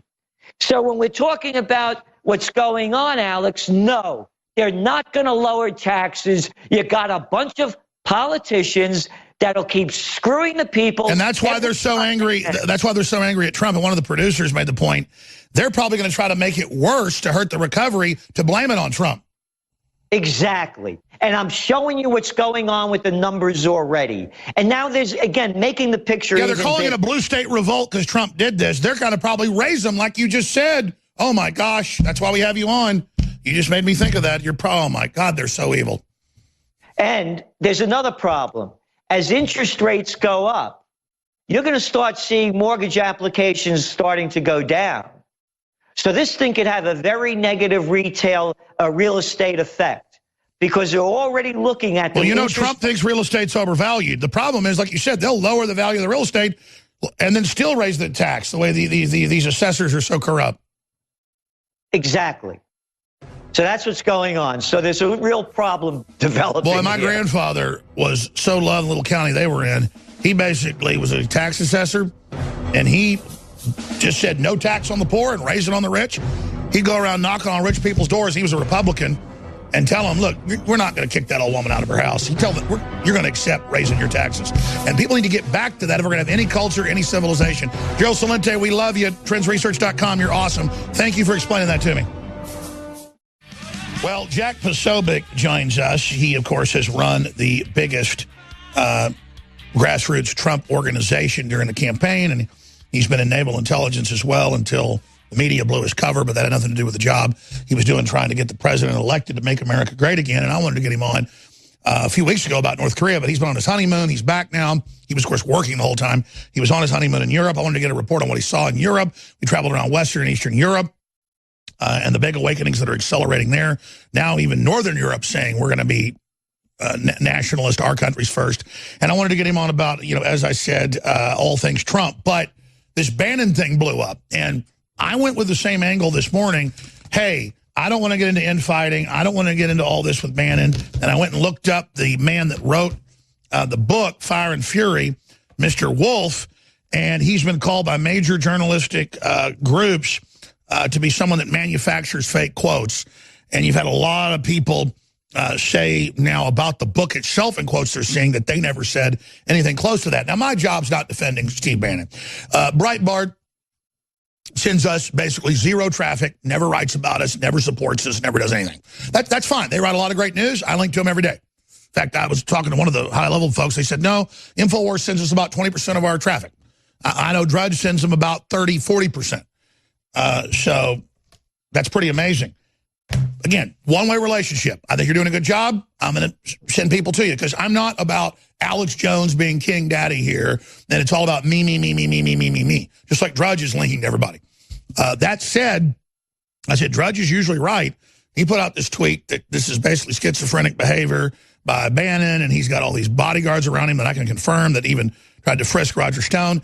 But Roger didn't want to go there today. He didn't want to get in infighting. And I don't either, okay? Even though it's been a one-way street with Stephen Bannon. He said some nice things to me, and, we've talked some, but that's it. The point is that now you got the president's statement, and you can ask yourself, it's on Infowars.com, was given to Bloomberg by a White House aide, you got to ask yourself, did somebody else write this? Now, again, we got North Korea news. We got all this other big stuff to cover. We're going to cover with Jack Posobiec right now, but the statement is extremely insinuatory, and it fits into a lot of things I heard behind the scenes but never knew if they were true or not. But we've seen so many times where McMaster comes out and quotes the president, and the president slaps it down 3 days later, that the BuzzFeed typewriter, Mr. Wolf, is a joke.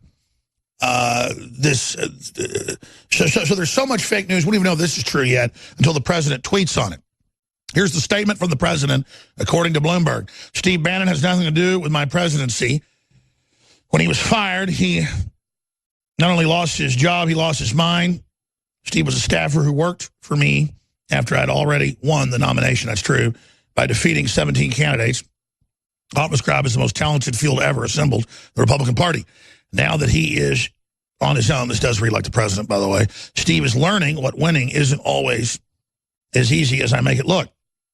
Steve had very little to do with our historic victory, which was delivered by the forgotten men and women of this country. I've said that to Bannon myself because he tried to make himself like the leader.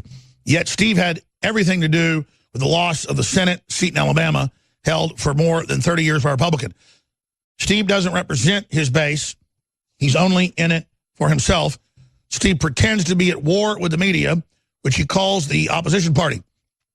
And he spent his time at the White House leaking false information to the media to make himself seem far more important than he was. It is the only thing he does well. Steve was rarely in a one-on-one meeting with me, and my only pretends to have had influence to fool a few people with no access and no clue, whom he helped write phony books. We have many great Republican members of Congress and candidates who are very supportive of Make America Great Again agenda. Like me, they love the United States of America and are helping to finally take our country back and build it up rather than simply seeking to burn it down. Developing. Well, that's Bannon saying burn down the establishment, so that's kind of a twist on that. We have not, again, pre-scripted any of this with Jack Posobiec. We're going to get his raw view on this. You were kind of like me this morning saying, well, this guy over here, this Wolf guy, is known as a BuzzFeed type guy. I mean, all over the liberals, conservatives say that he just makes stuff up. I mean, that's what he's known for. So let's not just believe this. But then now this is coming out purportedly by the president and is the top news story in the country. Jack Posobiec, you're a smart guy. What are you thinking? What are your sources saying? Alex, my sources are coming from all over the place today. This got hot and heavy early this morning when Drudge put his tweet up basically endorsing what Wolf had said in there. However, we do know that the sort of feud between Bannon and Drudge has been going on for many months now. I don't really know what kicked that off, but we definitely know that Drudge's coverage of Bannon, the man, not necessarily Breitbart, has always been uniformly negative. That being said, this guy Wolf, he's also out there claiming today that the president didn't want to win the presidency and no one on the campaign thought that he was going to win on election day. Baloney. Now, we know that that's been false. Sorry, go ahead. No, yeah. So I don't know if anyone's shown the president the fact that this guy Wolf actually has numerous excerpts of his book out today. I've gone and looked at, the media is only focusing on the ones about Steve Bannon because the media, and by the way, the media usually hates Bannon and calls him every name under the sun. Exactly. Now suddenly but a bunch of people are coming out saying that this is all fiction. Right. So this guy is known for taking things out of context. And I talked to one of my sources, and my source basically said that when Bannon said that, he was characterizing what the left's argument was, that he was characterizing the media and the left say this about Don Jr. and say this about the Russians and say this about Mueller, that he wasn't saying it himself. However, this guy Wolf took that part out of it that said he was talking about the left, not saying it from himself. Well, that's like when Der Spiegel was here, and like I often do about Loud Preston here, I buy him some barbecue. And I said, hey, come on in. We've got brisket, sausage, and chicken. And the guy goes, oh, you want me to see your sausage? Then they put it in the newspaper that I said, look at my sausage. So that's how they twist things.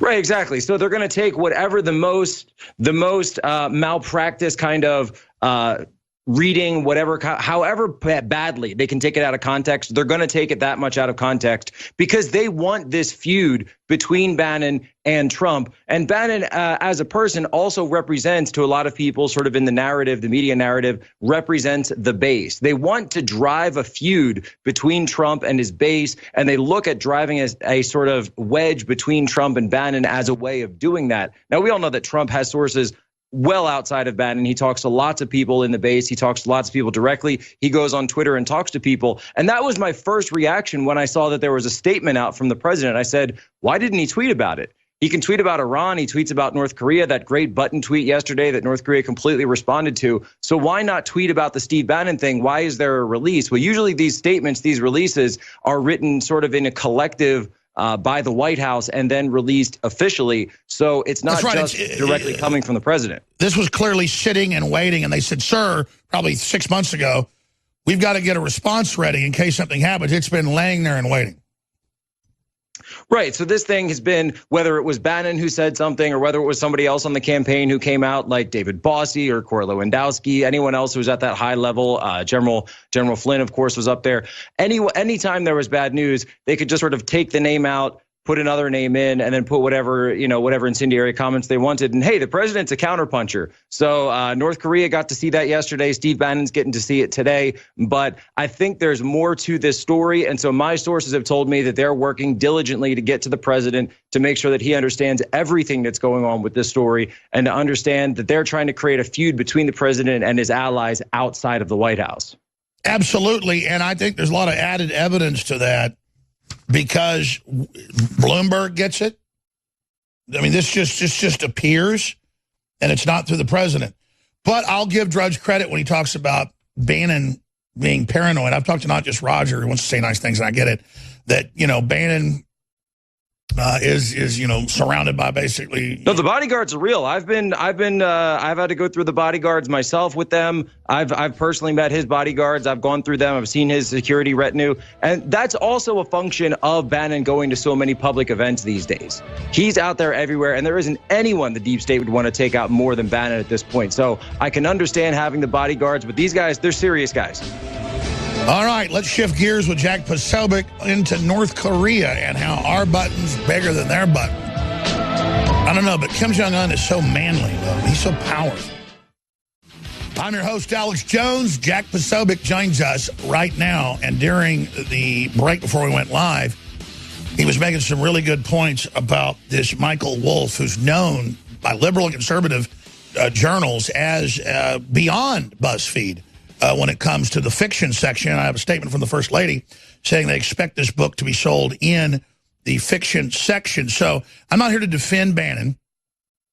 I'm simply saying someone's trying to start a civil war. The deep state wants to distract people. But then Jack Posobiec laid it all out during this break, and I want him to repeat what he told me because it's absolutely true. What's the one thing Donald Trump doesn't like to do? But this very writer, Wolf, says that Trump, in a big article he wrote, Donald Trump didn't want to be president. And then the people in the New York Magazine say he never said this. This is all fiction. So again, we've got to throw all this out. And the president didn't tweet this. The president didn't tweet this. This is just a statement that Bloomberg got. Jack, repeat what you told me. Right. So this guy, Matthew Wolf, who put out these quotes about Bannon today, well, he actually put out a lot of quotes. He's got numerous books excerpts that are coming out. And this is all about drumming up publicity for his book. He wants the left. He wants the resistance. He wants the Russia people. He wants them all to buy his book. So he's putting out all these excerpts from his book. And some of them we know to be false. One of the big ones, and New York Magazine is covering it like it's news. He says Donald Trump didn't secretly, I guess, didn't actually want to win the election. And your point, Alex, you were saying, yeah, that's why he did eight rally stops a day and was going all over the country, wouldn't stop, playing with land, do another one. But this guy is claiming that Trump didn't actually want to win. Well, we know that's false. And if we can prove that that's false, then does that mean that we should believe all of his statements about Steve Bannon? He makes statements about Kellyanne Conway. He makes statements about the First Lady and other people all throughout this book, apparently, and in these excerpts. So a lot of it seems like fiction to me, or highly, highly sensationalized. I could understand him saying that Trump wasn't sure if he was going to win because the president himself said that he thought that it was a rigged system and that they were going to use all sorts of trickery to get him out. And they tried to. They tried many ways. They were talking about recounts. They were talking about voting machines. We all knew about this. But for him to take a statement like that and blow it way out of proportion, it sounds to me like that's what he's doing very much with these Bannon statements. And the media, of course, is catching on to that because they want to create this narrative that there's chaos, this narrative that there's division within the movement, is the next that Trump isn't doing well. This is the next Pissgate, is going to be book after book of just made-up crap. That's clearly where this is going. And Stephanie Grisham, the communications director of the First Lady, because she supposedly quoted in here that he was going to lose and he wanted to lose. This book is filled with false and misleading accounts from individuals who have no access or influence with the White House. Participating in this book that can only be described as trashy tabloid fiction exposes their sad, desperate attempts at relevancy. This book is clearly going to be sold in the bargain fiction section. Ms. Trump supported her husband's decision to run for president and, in fact, encouraged him to do so. She was confident he would win and was very happy when he did. So that's what the press secretary and the spokesperson for the First Lady have had to say there, Jack. So that means that they're claiming that the book says that Melania didn't want Trump to win and didn't want Trump to run, if that's what she's responding to, which also makes no sense. She stated on numerous occasions that she urged him to. He even said at one point that he wasn't sure about running and that Melania Trump was the one that convinced him to run. So the book just, when he first announced, he went to Scotland for months, meditated, didn't want to hurt the family, didn't want to lose all the money. And she said, you've got to do it. You've been so upset about what's happening. And he said, okay, I'm doing it because my wife wants me to. Yeah, he specifically quoted, he told the story of that it was watching the riots in Baltimore and Ferguson, the fires, the burning, the violence that was going on. And he said that it was watching that on TV that she pointed to that, Melania Trump pointed to that and said, something has changed in our country. But instead, they've got cartoon graphics. If you run now, you'll win. Instead, they've got cartoon graphics showing Kushner, Ivanka, Reince Priebus, and Bannon all celebrating. Pence doesn't know what to do. Trump is upset, and Melania is crying. This is the crap. Remember what the owner of major newspapers said, William Randolph Hearst, when he openly funded the fake graphics painted by Remington and others reportedly of the Spanish committing atrocities in Cuba to launch the Spanish Civil War. He said, you supply the pictures, I'll supply the war. And that's what this is. They show you a picture of Trump and Melania upset and crying when they won. Total, complete horse manure. It looks like something out of Mad Magazine, not New York Magazine. It's fiction, it's parody, it's caricature. This is not real life. There is not one picture of that room from that night of anyone doing anything other than celebrating, slapping each other on the back, high fives. People were elated. I saw them right after that at the party. Nobody was upset. Now, let me look at some of these graphics, right? They've got graphics of him like in something out of the Democrats' wet dream. Well, that's subliminal. It's meant to look like a KKK robe, and he's eating a hamburger pissed. Right, with their CIA operative Anderson Cooper on the TV screen. Man, this is just because this was their day of defeat. This was their Waterloo.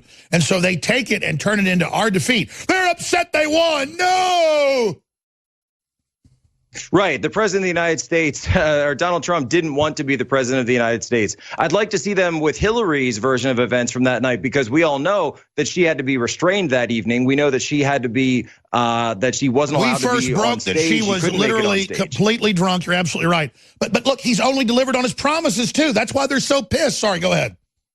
No, he has only delivered on his promises. And if you look in just the past week and what we've seen from the start of the new year onwards, we've seen these massive uprisings in Iran that the president is completely supporting, as opposed to Obama, who basically said that we need to listen to the mullahs and we need to respect the results of the election in 2009. So he cut off the uprising of the people who wanted freedom in Iran. Then we saw the president talk about the North Korea, and saying that he is going to use his big button. He is going to use the American nuclear arsenal against North Korea, and ours actually works as opposed to theirs. And then immediately after that, Kim Jong-un orders the wartime hotline to be opened up with South Korea again for the first time in years. Well, let's expand on that. This shows us that even though Russiagate's fallen apart, they said you didn't vote for Trump. The Russians stole it. Now they say he didn't want to win.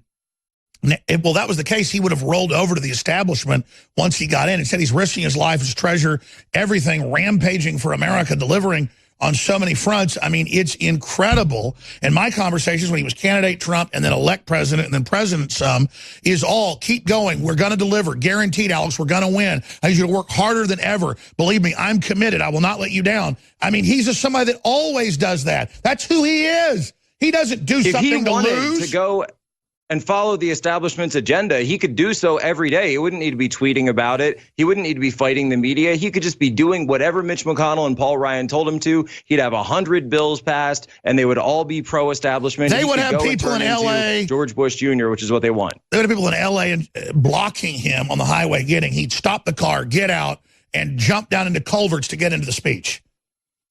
But again, they say he didn't really want to win. And they say, I'm an actor, and I'm not real. Because they were going to put in court me as the Joker all going, take drugs, kids, they're good for you. And they went, no, he's being an actor. They're telling kids not to take drugs. They go, oh, look, his lawyers admit he's an actor. No, I was playing the part of a Joker saying take drugs, kids, so they wouldn't take drugs. It was an anti-drug, anti-fluoride, anti-toxin event.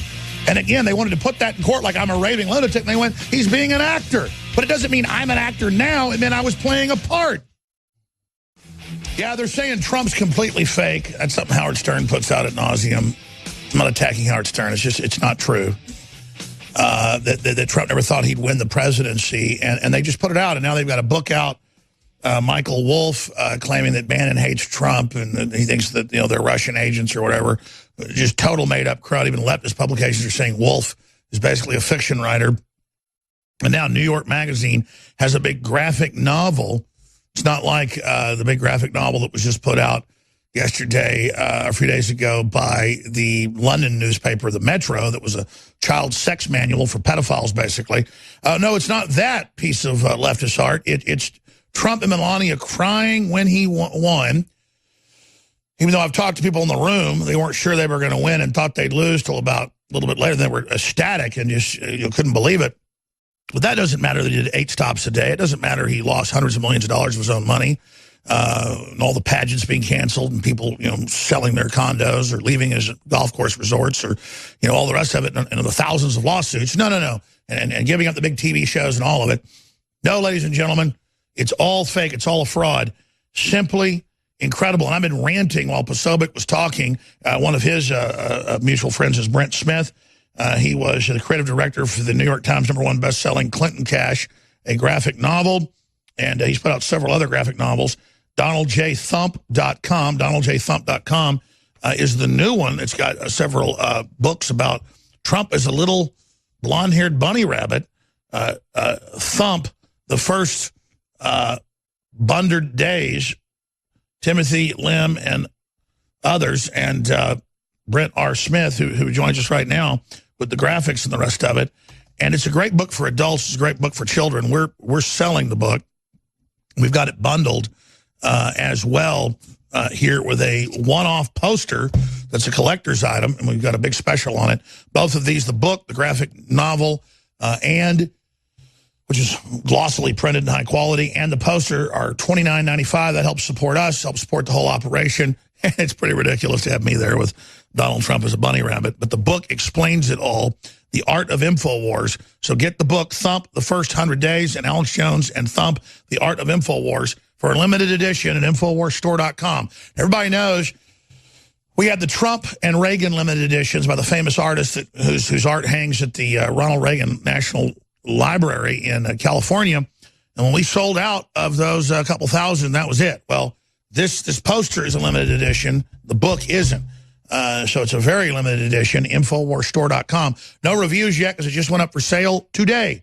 InfoWarsStore.com or 888-253-3139 to get Thump, The First 100 Days.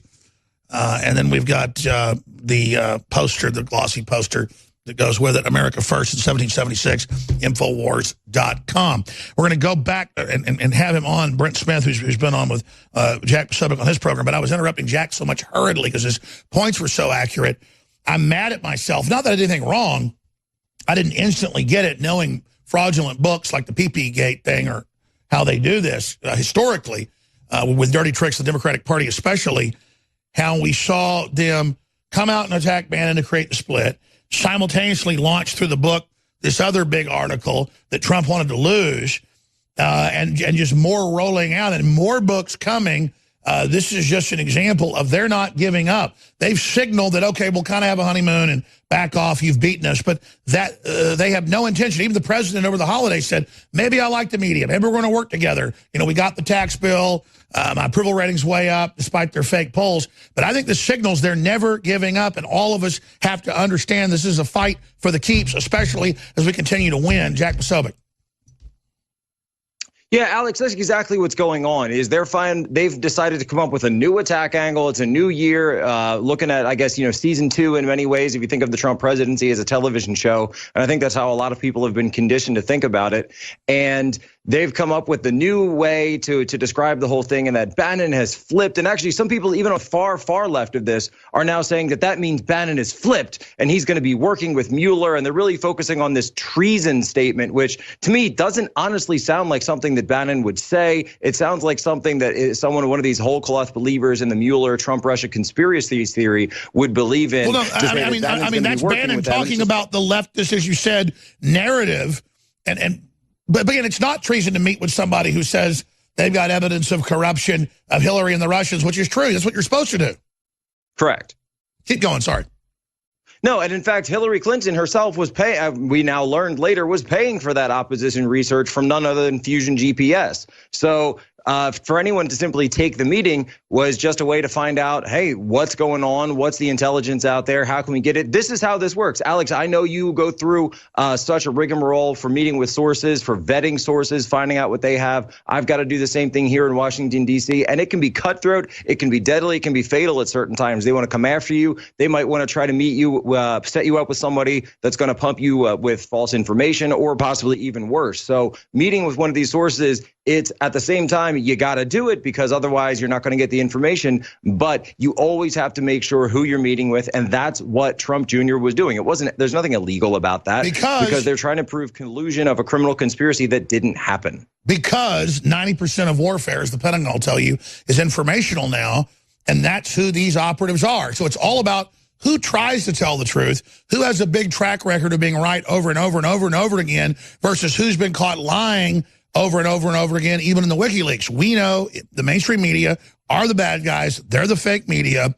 Do we get set up sometimes? Do we get some things wrong? Yes. Quite frankly, it's rare. But it's, again, up to everybody to understand that and to celebrate media that's real.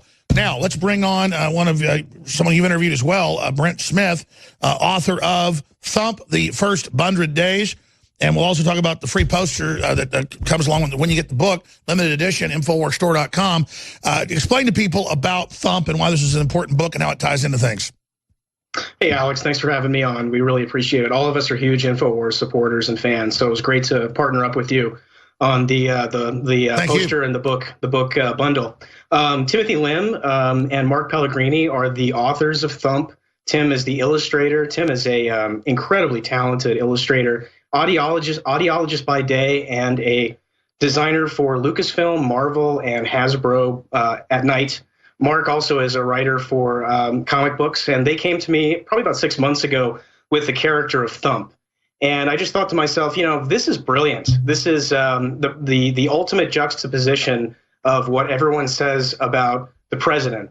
They say that he's a racist, misogynist, sexist, bigoted, homophobic Nazi. So what better way to counter that than by turning him into an incredibly cute, lovable, fluffy little bunny? And the book retells the 2016 election from the time that Thump comes down the stairway at Thump Tower, and it ends with him swearing on the Lincoln Bible. And I'm a big believer in that we're in a culture war.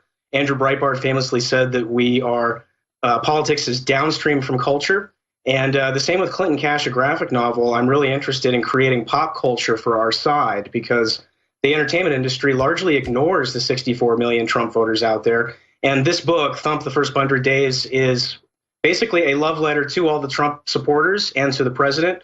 It's something that we wanted. We wanted to be the first out with a pro-Trump pop culture book, considering that there is so much negative pop culture out there about Trump, from Saturday Night Live to Colbert to, the list just goes on and on. So we really wanted to come out with something fun and light, something that kids and adults, all Trump supporters, could enjoy. And the book is 50 plus pages of full color illustrations. And again, it retells the 2016 election with Trump cast as Donald J. Thump. And I got to say, your Robert Mueller deal, and all, I guess it looks like Robert Mueller is supposed to be Exxon, but that's T-Rex. That's right. That's Rex. Yes. That's right, Rex Tillerson. But it looks like Mueller, man. Is that actual photo of Mueller? Yeah, right. Wants to eat the Constitution and give all the uranium to the Russians. We'll be back to talk about Thump. Yeah, you want to trigger people, donate this to your library. Buy a couple copies, InfoWarsStore.com. We'll be back. Stay with us. Well, Brett Smith has worked on some of the #1 best-selling books graphically in the country and so much more. And working with another amazing team of individuals who are some of the top comic book companies in the country. He's put together this new best-selling book, Thump: The First 100 Days. And again, that's Brett Smith joining us right now with Jack Posobiec, who's also interviewed him. You can go to their site and get the book if you want it with the poster, Alex and Thump, the art of InfoWars. It's a limited edition. It's going to only be running for a few weeks. It's available at InfoWarsStore.com or 888-253-3139. And we have free shipping store-wide still running today, so that will go with this deal right now. It's got to end in a couple days. We have had to pull the Myco ZX from 50% off because it's about to sell out and for months. So we're going to coast out with it at full price for a couple weeks. We're going to have to stop the Secret 12 methylcobalamin vitamin B12, highest quality. That's 50% off. Secret 12, again, is a great, great product. Survival Shield's absolutely essential, 50% off. Supermel Vitality, amazing, 50% off. Colloidal Silver, 67% off. That is selling out. At current sales rates, it'll be sold out in 48 hours. I'm pulling the special today so we can coast out for a week or so. More doesn't come in for, till the end of February, I was told, so almost 2 months.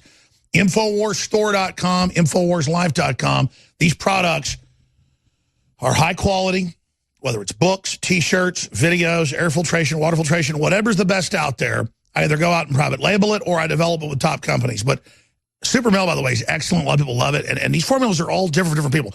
I can't even take Alpha Power. I said, I want the strongest, most potent stamina, libido, energy, normal, healthy testosterone booster there is. And this is the strongest on the market. But I'm going to tell you right now, folks, I'm not kidding. It's all seen as safe by the FDA and the rest of it. But I'll tell you right now, you need to only take like half a capsule the first time to see what's going to happen because, I mean, I don't want to get graphic. When I hit 40, I went to the doctor. They had blood work and everything. And they said, hey, you're 40. You want some Cialis and Viagra or whatever? I said, I don't have a problem. They said, oh, but whatever, it's fun here. You know how the medical doctors are. They just push everything. I said, sure, I'll take some. Well, Viagra made me see blue, okay? And it did have the effect they said. It was ridiculous, but not very good. Not much, but it was mainly just maybe where I had like high blood pressure and couldn't really see right. Cialis kind of went on vacation and, whatever, with my girlfriend at the time, wife. I don't want to get graphic here, but the point was it was like, wow, it's like more of a stimulant. I'm just telling you right now, Alpha Power, in my personal experience, is like 50 times that. So I can't take it, all right? I mean, I set out with the formulators. I said, I want the hydrogen bomb, okay? And it's not even meant for libido. That's what everybody notices about Super Male. And quite frankly, I just take Super Male, okay? I can't even take Alpha Power, I'm being honest with you. I just can't take it. So InfoWarsStore.com. Enough about that. I'm just being honest with the audience. Now, stamina, energy, I can't take Super Male all the time because I'm already an aggressive person, okay? And it's cold press, some of the same things. Alpha Power is just way stronger. So again, be careful. 50% off both of them. It's about to end. Getting back to both of you gentlemen, Brett Smith of DonaldJThump.com, getting back to Jack Posobiec. I love how it's so triggering to show Trump as this loving little sweet bunny instead of Satan incarnate like they're saying. Jack, you want to comment on this? Brett, jump in. Free for all. Yeah, actually, so my wife and I got to read a copy of the book that Brett had sent to us, and we thought it was hilarious the way they went through it and some of the rhymes that you use in it and a lot of the pictures, because it actually breaks free of the mainstream media's narrative on Trump and shows you what he's trying to do and what he's trying to accomplish and the people that are against him. And it's done like Dr. Seuss, where it's got that fun rhyming structure to it. It's actually hilarious. I was cracking up reading the whole book. My wife was cracking up. And it's something that you could show to someone who's younger to try to get them to understand the president, and they would love it, as opposed to, putting on the news or putting on any of these other things. You turn on the TV or put on any social media any of these days, and it's all anti-Trump. It's attacking Trump. It's everything you can to make you hate Trump. But this shows that, no, actually, he's trying to help people. He's trying to do a good thing for his country. These people are just haters. They're sniveling, filthy canards, and they all lie about him. And this is just a great way to show people and put it into that package. And it's funny, too. You laugh while you're reading it. Yeah, the writing's brilliant. Mark did a great job. My buddy Colin Medine came in and did a little bit of work on the back end. And Tim's illustrations are just absolutely beautiful. In fact, Scott Adams recently said that Tim is his favorite illustrator. And Scott's been very supportive of course, that's Dilbert. Yeah, exactly. So that was a pretty amazing endorsement. Wow. Coming from Scott. So endorsed by Dilbert. Endorsed by Dilbert. Yep. Well, and the other thing is, we're never going to win a culture war unless we actually create some culture. No, this is genius. By the way, I want to sell all the bunny rabbits and stuff you sell for my kids and everybody. I don't want to just sell this. You guys didn't. Well, that's what we've got right here. We've expanded our line to Thump plush toys, and we are selling these on Thump Tower Gift Shop, which is has a link on our website DonaldJThump.com. And we're going to send you one of these, Alex. I'm going to mail this to Nico so he can pass it along to you. And are you going to do one where Thump is scared of Richard Gere? Okay, we're getting into kind of crazy territory there. Okay, I'm just joking. I apologize. No, I meant because he's a rabbit, not a gerbil. Come on, man. I'm sorry. I'm being bad. I apologize. See, once I start, it's I can't. Okay, seriously though, I want to sell the bunny rabbits. I want to sell the full line. I want to sell the full line at InfoWarsStore.com. You got it. I'll talk to Nico and we'll work something out. Alex, you and I should talk also about doing a graphic novel ourselves. I think that. It was Bannon who hired me to do Clinton Cash, a graphic novel, which ended up being a New York Times #1 bestseller. Let's do it. And I really think that there is, if you want to communicate to young people and if we want to red pill the youth of this country, we can't be talking to them with political ads, white papers, and political speeches. We've got to be communicating to them via movies, TV, graphic novels, comics, animation. We've got to use all of the subversive stuff, the subversive mediums that the left has used. Exactly. We only engage in news straight up, being honest, we're libertarians or nationalists or patriots. They sneak around and literally hide it in elementary school stuff, everything. Absolutely. Absolutely. I mean, from media to tech to the entertainment industry, to education. You've got that crazy video of that teacher that's got the squirt gun. Die. Exactly. So I'm thinking to myself, that's what's great about Thump as well, is that parents can use Thump to talk to their kids about Trump, and they can say, no, Thump is a good guy. He's the hero that we need. He represents the president, and your parents are not evil for supporting him, and he is not going to ruin the world. So, I mean, that's the other reason why we did. And like an Easter bunny, he brings little eggs of tax cuts and sovereignty and optimism and free speech. Yeah, we're going to be working on our sequel to Thump here pretty quick, and it was great that we got the tax cuts, because that gives us a really wonderful third act, to come back. He doubles the $4,000 the child tax credit. That's a golden egg. So Thump's going to be laying golden eggs? Yes. For the foreseeable future, absolutely. That's the plan, and we'd love to partner up with you on Thump. Let's do it. As well as on some other projects. So you and I should definitely talk. Absolutely. Jack Posobiec, you want to comment on Thump? Well, one thing I like about it is your comment as well about how we have to win this through culture. Alex, you were talking earlier about how you've done pieces where it was you doing acting and performing in a role that isn't meant to be literal, but we know it's still sending that cultural message forward. The same way a comic can put a cultural message forward, in the sense that anyone will be more receptive to it because this is just a comic book, or this is just a graphic novel. This is just a children's picture book, right? And the same way that I've seen, Alex, you use songs so many times, where people try to use a song to attack you, and they say, oh, we're gonna tear down Jones, we're gonna tear down InfoWars with this song, and you turn it and you actually make it into a positive, because that's how we use culture. That's how we have fun. And honestly, that is the tools that we're gonna use so often. Trump himself uses humor so many times. The media, they like to try to take his jokes out of context and say he's being literal. We know he's not being literal. We know he's using humor. Sure, and you've also noticed we've got to use context. They use like all the late night comics that are really teleprompter readers, posing as comics, posing as news reporters, putting out fake news. And then when we criticize them, they go, oh, you're just criticizing a comic, but that's not what they're doing. And then when we put out something like a comic book or something, I've seen them do it to you, they go, oh, the people that make comics. But they're the ones bombarding our kids with crap like Joe Camel, right through to, comic books about Heather having two mommies or whatever. Yeah, there's a ton of stuff on the left when it comes to pop culture. And like I said, they've been doing it for nearly 40 years, for as long as I've been alive. And it's all about subversion. Yuri Bezmenov talked about this back in the 80s, about how the Soviets knew that they could never defeat us in a hot war. But one of the things that they knew that they could do would be to subvert the culture from within and to turn everybody within. And Sun Tzu said that subversion is the highest form of warfare, because you don't have to raise a standing army. What we need to do on our side is get more creative and start utilizing creatives who are right of center and conservatives who are creatives, and start creating some wonderful, magnificent. No, you're right. That's the next revolution. That's the missing link. That's the missing gap. That is the Rosetta Stone. We'll be back. Roger Stone's coming up in about 5 minutes to take over the rest of this hour. I'm going to ride shotgun some with him and Brett Smith, Jack Posobiec, especially Jack Posobiec. Like Jack Posobiec, I interrupt him so much. And it's not a neurotic thing where I want to dominate somebody and take over my own show. I want them on. They get me so excited that my brain starts going, oh, that's true, and I want to add this, and you're right. I want to just say that what they're saying is true, because now I've got 20 pieces of evidence that they're right. And then I start realizing that I didn't see that part, and then I get it's thought-provoking. He provokes my thought. But here's the good news. If I wasn't obnoxious and if I didn't have all this energy, we wouldn't have InfoWars. And now we've got all these other great reporters and people. So I know I'm an obnoxious catalyst, but I just want to explain. People get mad at me interrupting. It's always the best guest I do it with, because I get excited. Well, thank God I'm not in a coma. And it hit me that I've always turned down these book deals and all this stuff because I could just do talk radio and dominate on the internet. But now they're censoring us so bad. We're still reaching a lot of people because of the Streisand effect.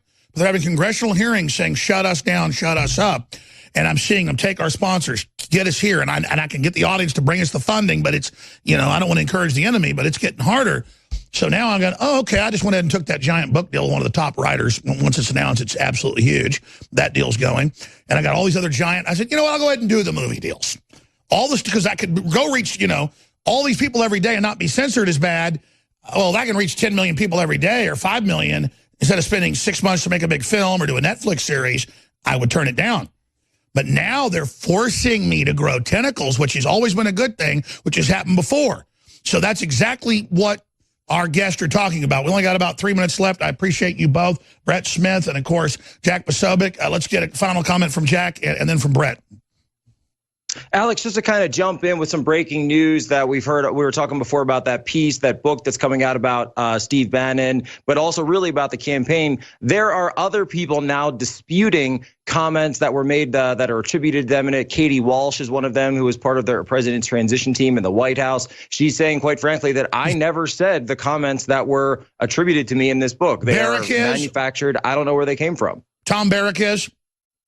Yeah, Tom Barrack is, a whole group, the Melania Trump, President Trump, probably Don Jr. very soon. So we're waiting to hear back if Bannon's going to dispute it, but it wouldn't surprise me, since everybody else is saying that these quotes are false, that they're disputing it. Also, breaking news, I just saw it, that it does look like Paul Manafort is going to be filing a lawsuit against Robert Mueller. This is breaking, literally just saw the headline from one of my sources, but this is going to be huge, and I'm sure that Roger will have more on this coming up. Well, let's give some credit to the source if it's been publicly announced. Who's giving you the intel that Mueller's being sued?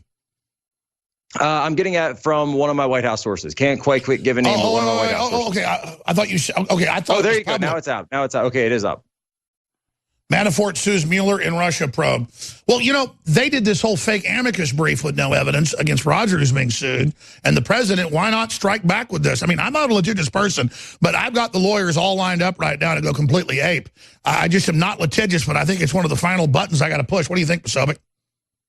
I think this is exactly it. We've got to go and force them to get into litigation, because what they realized is now this is going to open a discovery process. So this is going to open up. I have to look at the details of what specifically the lawsuit is for, but it's going to open up a counter judicial process, a counter legal process that Mueller is going to have to follow if he wants his own legal process to be played out. So we're going to get into what evidence does he have on Manafort, because he hasn't been able to show that in any other way. Isn't it great to finally fight back? That's what's happening. We're fighting back. Brett Smith, Yes, thank you so much for joining us with the new book available at InfoWarsStore.com. 50 seconds. We're in a culture war, and we're not only in a culture war, but we're also in a pop culture war, and we need to be creating more pop culture out there on the right. And so I encourage everybody to support right-of-center pop culture forays like Thump, and like some of the other projects that we have in the wheelhouse. If you want to get the Thump plushie, you can go to Thump Tower gift shop, and you can get the link there at donaldjthump.com. And thank you so much, Alex, for having us on. We really appreciate it, and we'll get you some bunnies so you can have just these. So you know what I do, I trolled the media to get your bunny a bunch of attention with that comment about Hollywood. We need to get one for your desk, man, so we can sit there and remind everybody of how awesome our pop culture is. I need to personally order 7 18-wheelers of these, okay? Let's face it, this is what we need to fund the info war, is a rabbit. They get mad I sell supplements. Imagine I'm selling a blonde-haired rabbit. There's nothing more triggering than a racist rabbit. Ladies and gentlemen, it's the fourth hour. Roger Stone is sliding into the cockpit here to take you to the rest of the hour. And as soon as he's ready, I'll punch out of my ejection seat and get on the next level. But here it is. Manafort sues Mueller in Russia probe.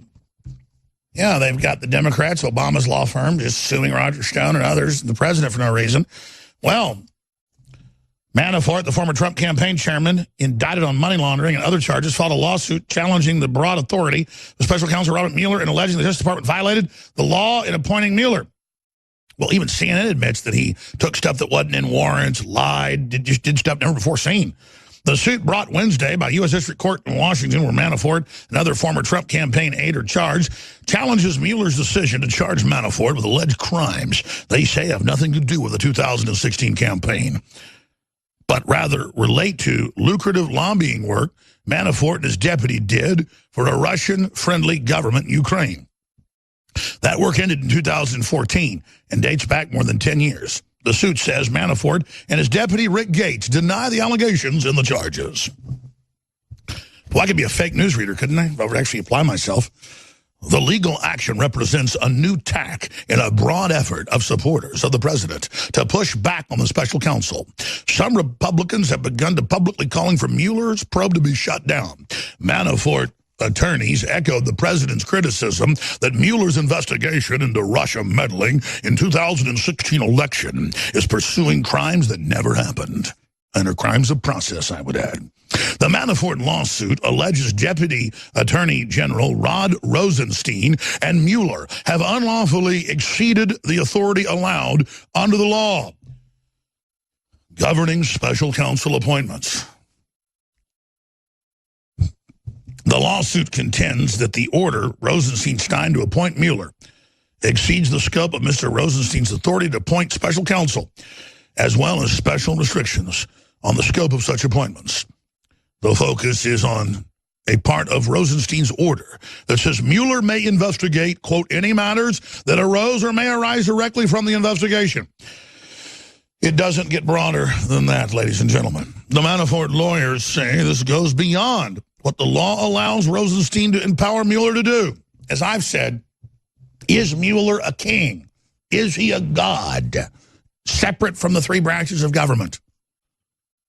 A magical palantir able to look into all private doings and indict whoever he wishes with a jury that witnesses are now reporting looks like a Bernie Sanders met a Black Lives Matter event. 20 jurors, 9 white, 11 black, all ultra-liberal. The Rosenstein order gives Mueller carte blanche to investigate and pursue criminal charges in connection with anything he stumbles across while investigating, no matter how remote from the specific matter identified as the subject of the appointment order, the lawsuit says. Manafort and Gates face a total of 12 criminal charges related to money laundering and failure to file federal disclosures. Both Manafort and Gates have pled not guilty and are scheduled to appear again before the judge in the criminal case January 16th. Joining us now from the Infowars.com news studios in sunny Florida is Roger Stone. Roger, how the worm turns now that America finally found teeth and isn't intimidated by the rogue elements of the central government, the deep state, and the whore-mongering, imploding cesspit that is the mainstream used enema. Well, Alex, look, I think the forces of atheistic, godless globalism are in retreat. And it shows how completely instant and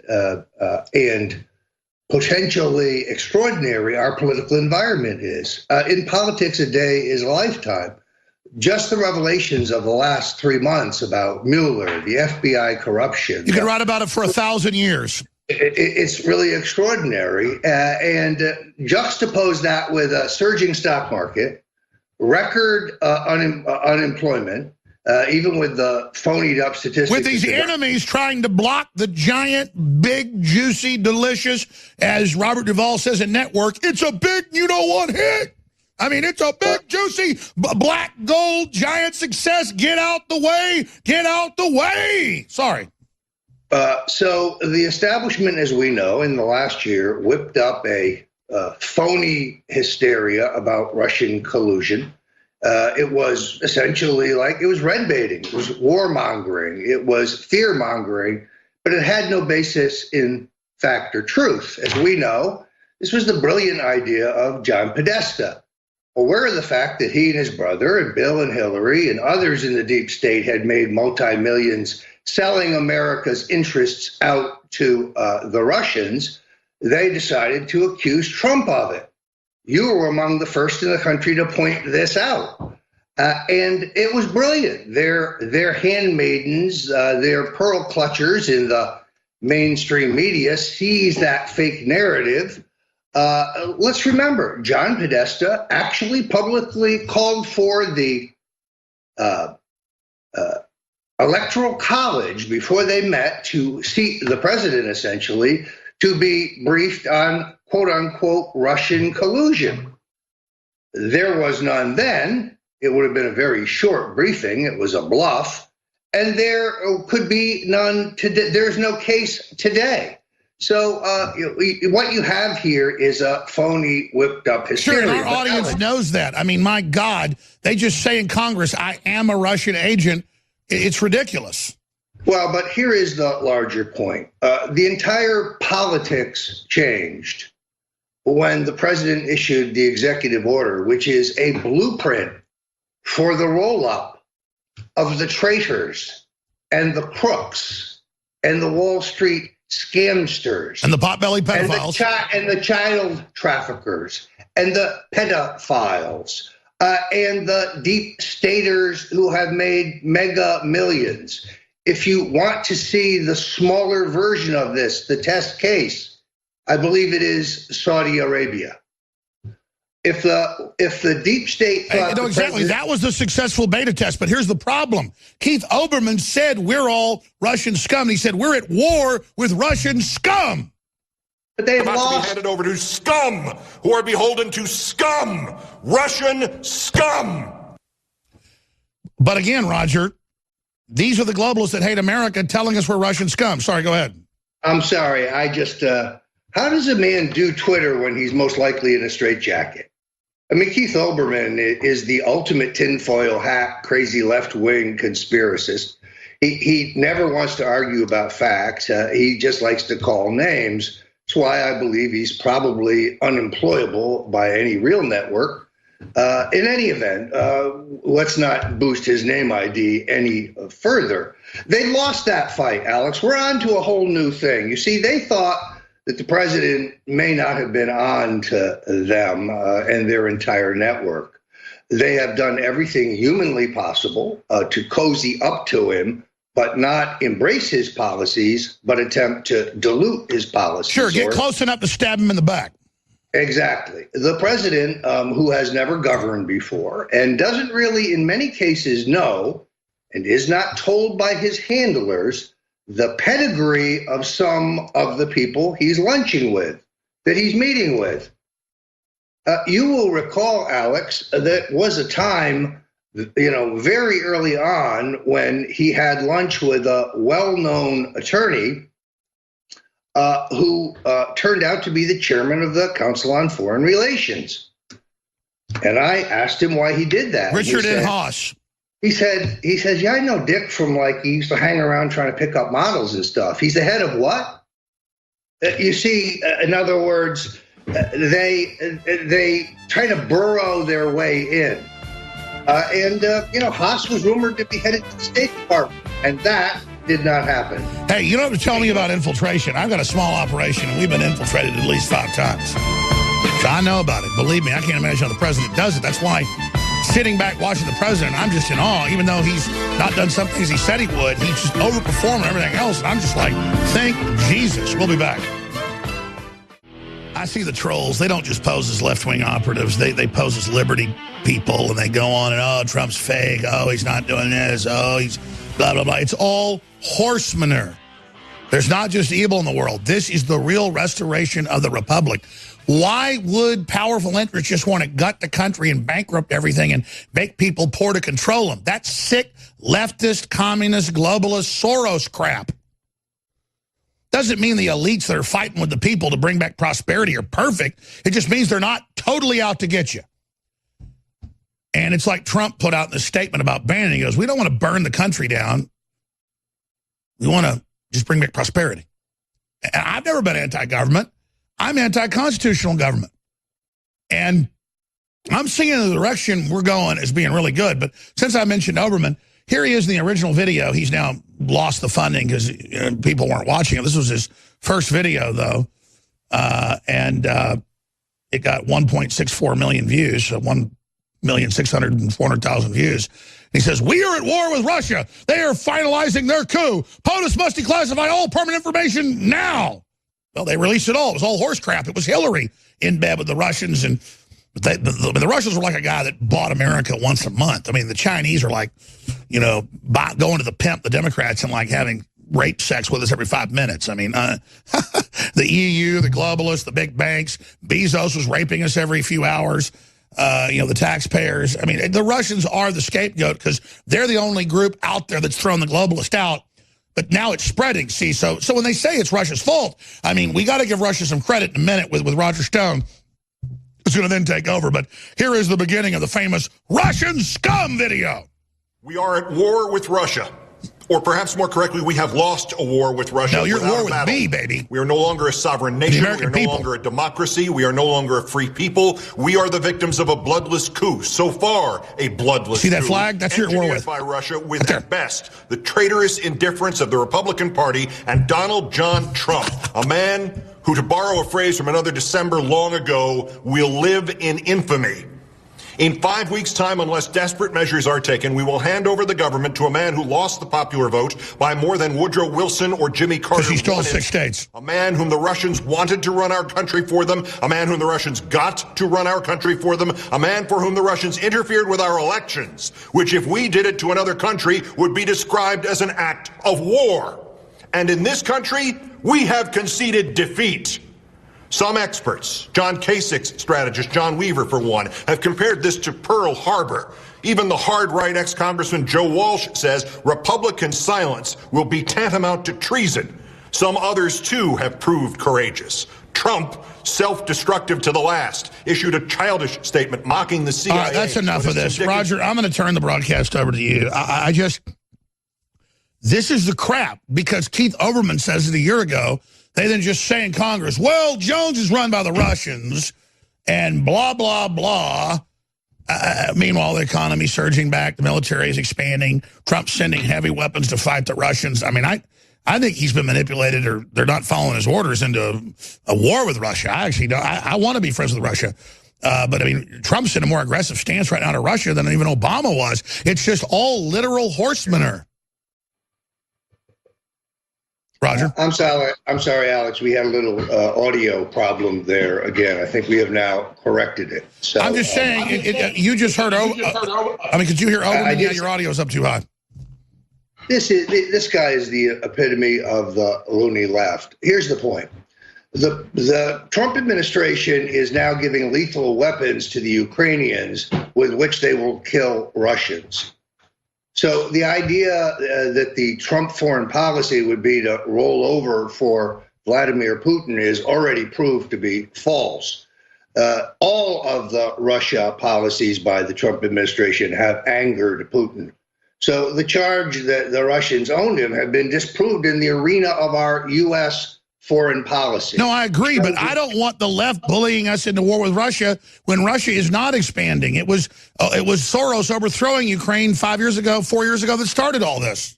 Agreed, but I also have no interest in fighting the last war. What I'm telling you is something different, which is stage one, Russian collusion. This is over. They have failed to prove their case. They are prepared to remove the president by any means or ruse or rationale possible, including the 25th Amendment, including impeachment, including the worst thinkable thing. Let's remember that Presidents Ford and Reagan were both assaulted by gunmen. And of course, President John F. Kennedy was killed. And the deep state has been known, as I've written in several books, to be involved in these kind of desperate measures. We've already had 3 coups in America, a violent one with John F. Kennedy, a legal one with Richard Nixon, whose great sin was ending the war in Vietnam, opening the door to China. So you're saying you smell an attempted coup, be it 25th Amendment or be it by bullets. Which one do you think's the next phase? It would be irresponsible to talk at length just to try to cast hyperbole, but I think it's fair to say that they've played out their Russia hand. What you see when the nation and intellectual liberals, honest, perhaps from our point of view, misguided liberals who are not corrupt people, just misguided, realize that the Russia Gate thing is an attempt to stifle anybody with an alternative opinion. I mean, I don't get to go to Fox or CNN very often because I will argue with their BS Russian collusion nonsense, and that's the last thing they want. But it's a battle they have lost. The establishment was hoping that Donald Trump would continue to sit back and passively wait for them to try their next ruse to take him out. 25th Amendment, impeachment, some illicit process charged by the 2-party neocon hitman Robert Mueller. Mueller, of course, gave the first legal job he ever had to Rod Rosenstein, the current de facto attorney general, and the two of them have a lethal path mapped out for this president. But the president, when he issued the executive order, they understood the jig was up, meaning they understand Trump not only understands who they are, what they do, and he's ready to go to war with them. It is a dagger to the throat. They thought he was going to just sit there and wait for their next attempt to take him out. They tried in the recount. It didn't work. They tried in the Electoral College. It didn't work. They whipped up the Trump is crazy line. We reported it and predicted it first here at Info. And despite all that, the real polls show them with about a 60% approval rating because they oversampled Democrats 15 points. Gallup and others have got them at like 45. So does Rasmussen. So Trump is winning. When Roger takes over on the other side, he's going to break down what the next attack will be. Because, ladies and gentlemen, as we've said over and over again, if the New World Order and the globalists want to kill prosperity, want to have us all for their slaves, they're going to have to go through us first. And if they want to fight, they better believe they've got one. Spread this live link right now. Be part of the revolution. Welcome back to the Alex Jones Show. I'm your host, Roger Stone. First of all, I want to thank many of the Info Warriors and the freedom-based audience for the nice reviews and comments, compliments about my 2017 International Best and Worst Dressed list. This project gets harder and harder every year. Many people don't understand that while fashion is fleeting, fashion is what's popular at this moment, style is enduring and timeless. Men's ties can become thin or they can become wide. Women's skirts can go up or down. That's all fashion, but the dark blue, navy blue, double-breasted blazer with military buttons or the little black cocktail dress for a woman will always be in style. So it's extremely difficult to look across the globe and see men and women of a true style because it cannot be a studied or consultant wardrobe driven thing. It has to be a personal vibe. It's what the Italians calls sprezzatura. It's the sense that you haven't thought at all about what you're wearing. You just threw something on, and as you dashed out, you looked amazing.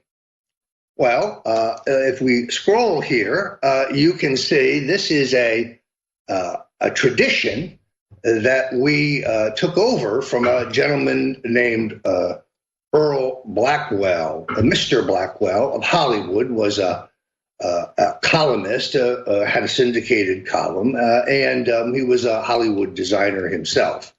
And his criticism could be withering, and his praise was extraordinary. And presence on his yearly release, Best and Worst Dressed list, could make or break a starlet or an athlete or a socialite or even a businessman. And like Blackwell, we tried to go outside television and entertainment celebrities to find real people who were particularly well turned out, who dressed in good classic taste at all times. This is a greater endeavor than one might expect. There are those who made the list. There are those who begged to make the list and didn't.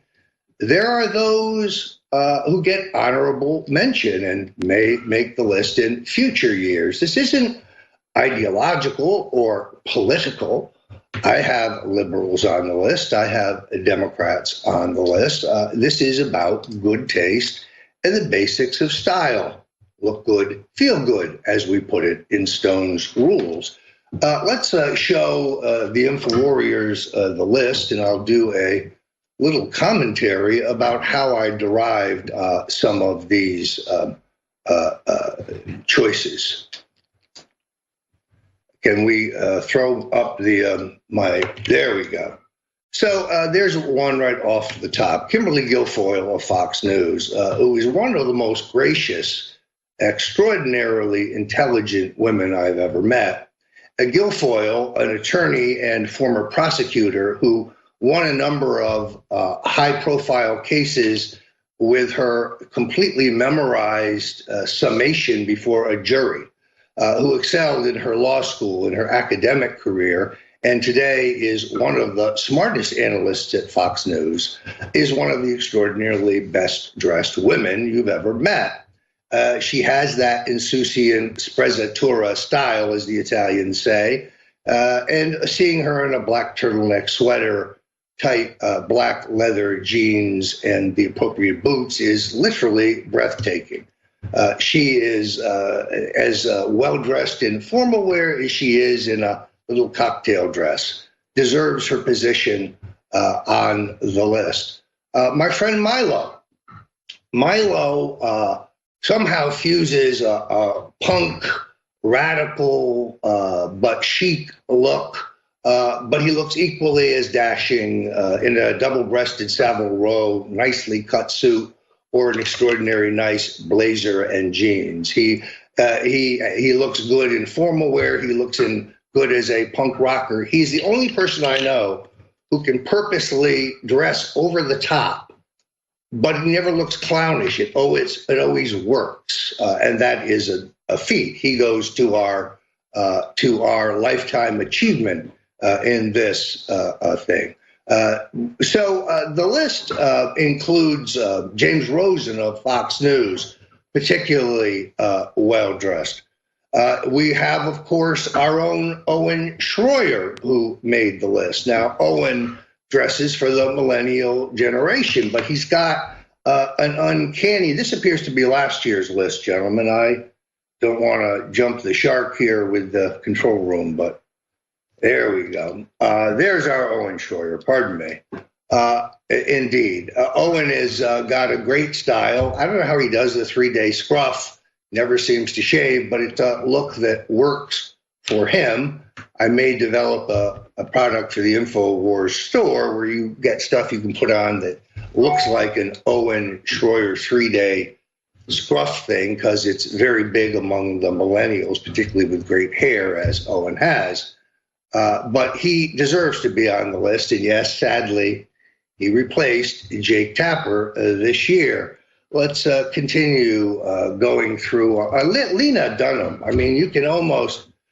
This woman looks like she is shopping in dumpsters or Salvation Army or perhaps thrift shops. It is not well put together.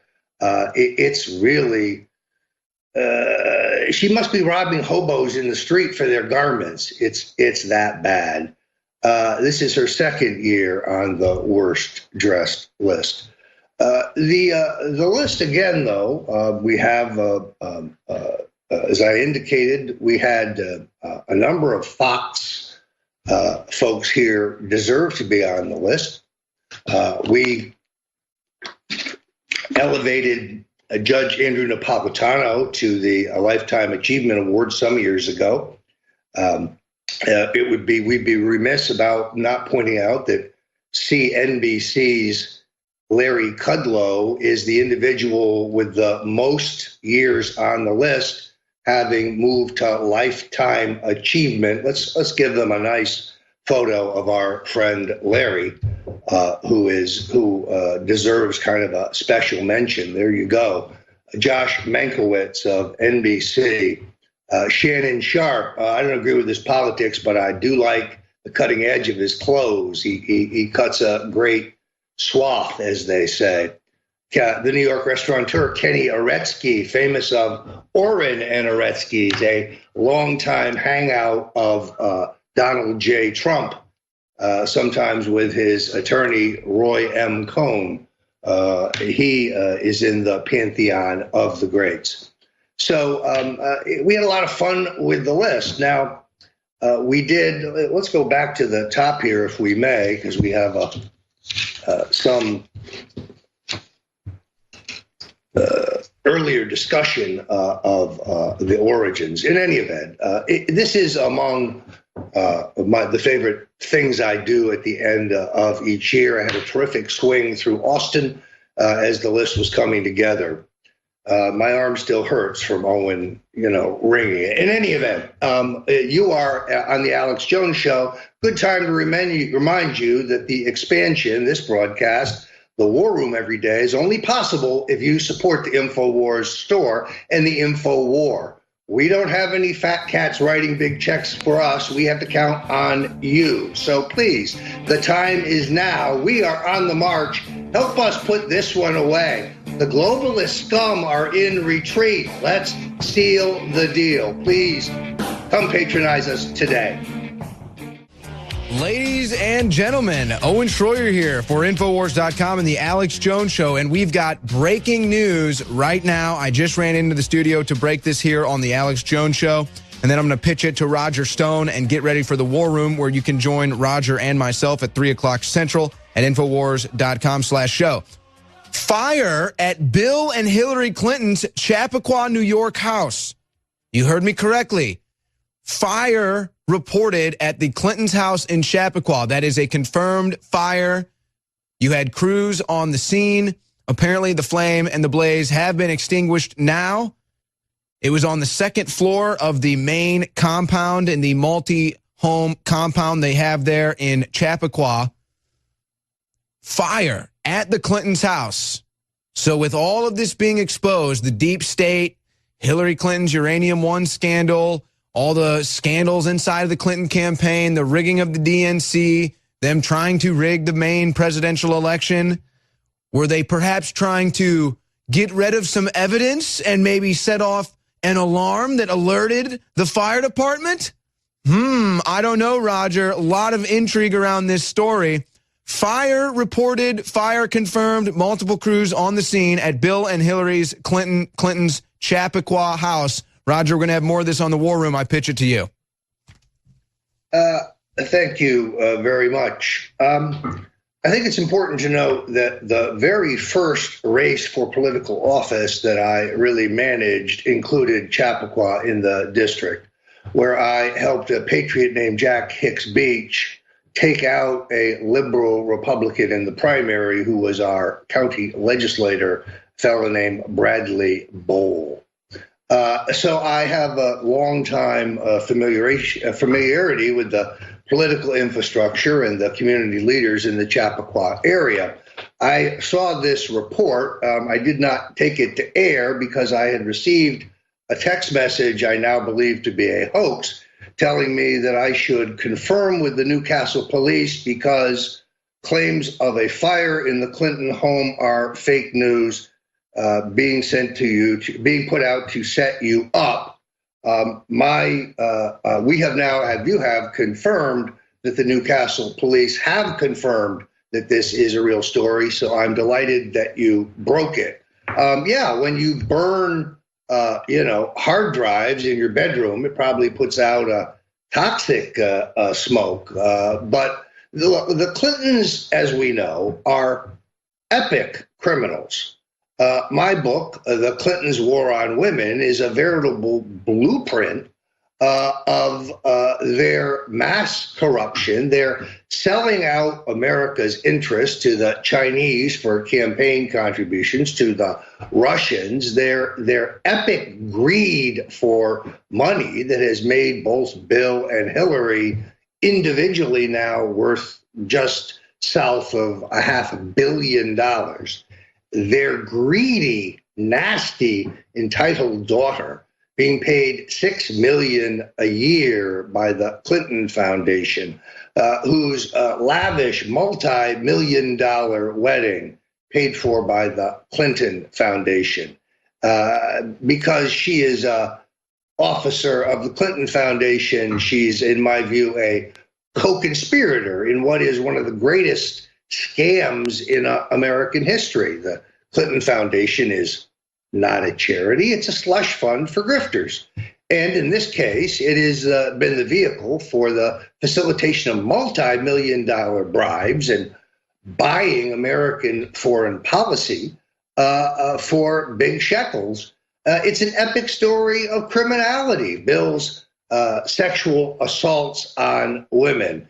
The mainstream media tried to tell us, oh no, it's those are Bill's indiscretions. Those are his infidelities. That's not fair game. That's their private life. No, the issue, as brave women like Juanita Broaddrick proved, Kathleen Willey, Paula Jones, many of them proved by being strong and speaking the truth, Bill was a serial sexual assaulter and rapist. But more troubling, the woman running for president against him had been the chief cover-up officer, the facilitator of the effort to silence these women. It was Hillary, as David Brock revealed in his book, who hired the heavy-handed private detectives and the nasty lawyers to threaten and bully and intimidate these women, killing their pets, having them followed to intimidate them, being threatened on the streets, having their car windows broken, having their homes broken into, a veritable terror campaign. And at the center of that is Hillary Rotten Clinton. She's an advocate for women. Oh, and no, indeed, she's a tormentor of women. So the fact that the Clintons would destroy evidence in their Chappaqua home is not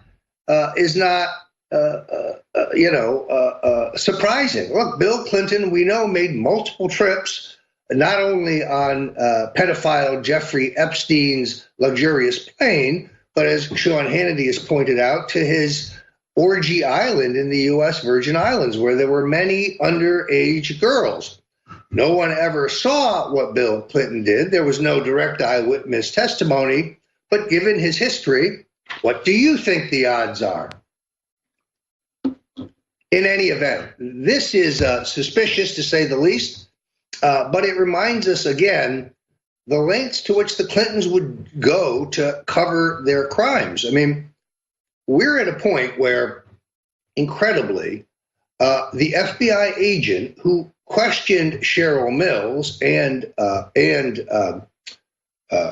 Hillary's Walker, Huma Abedin, regarding the email server, and gave them immunity for that conversation where they both lied anyway, turns out to be the same agent who essentially entrapped General Mike Flynn.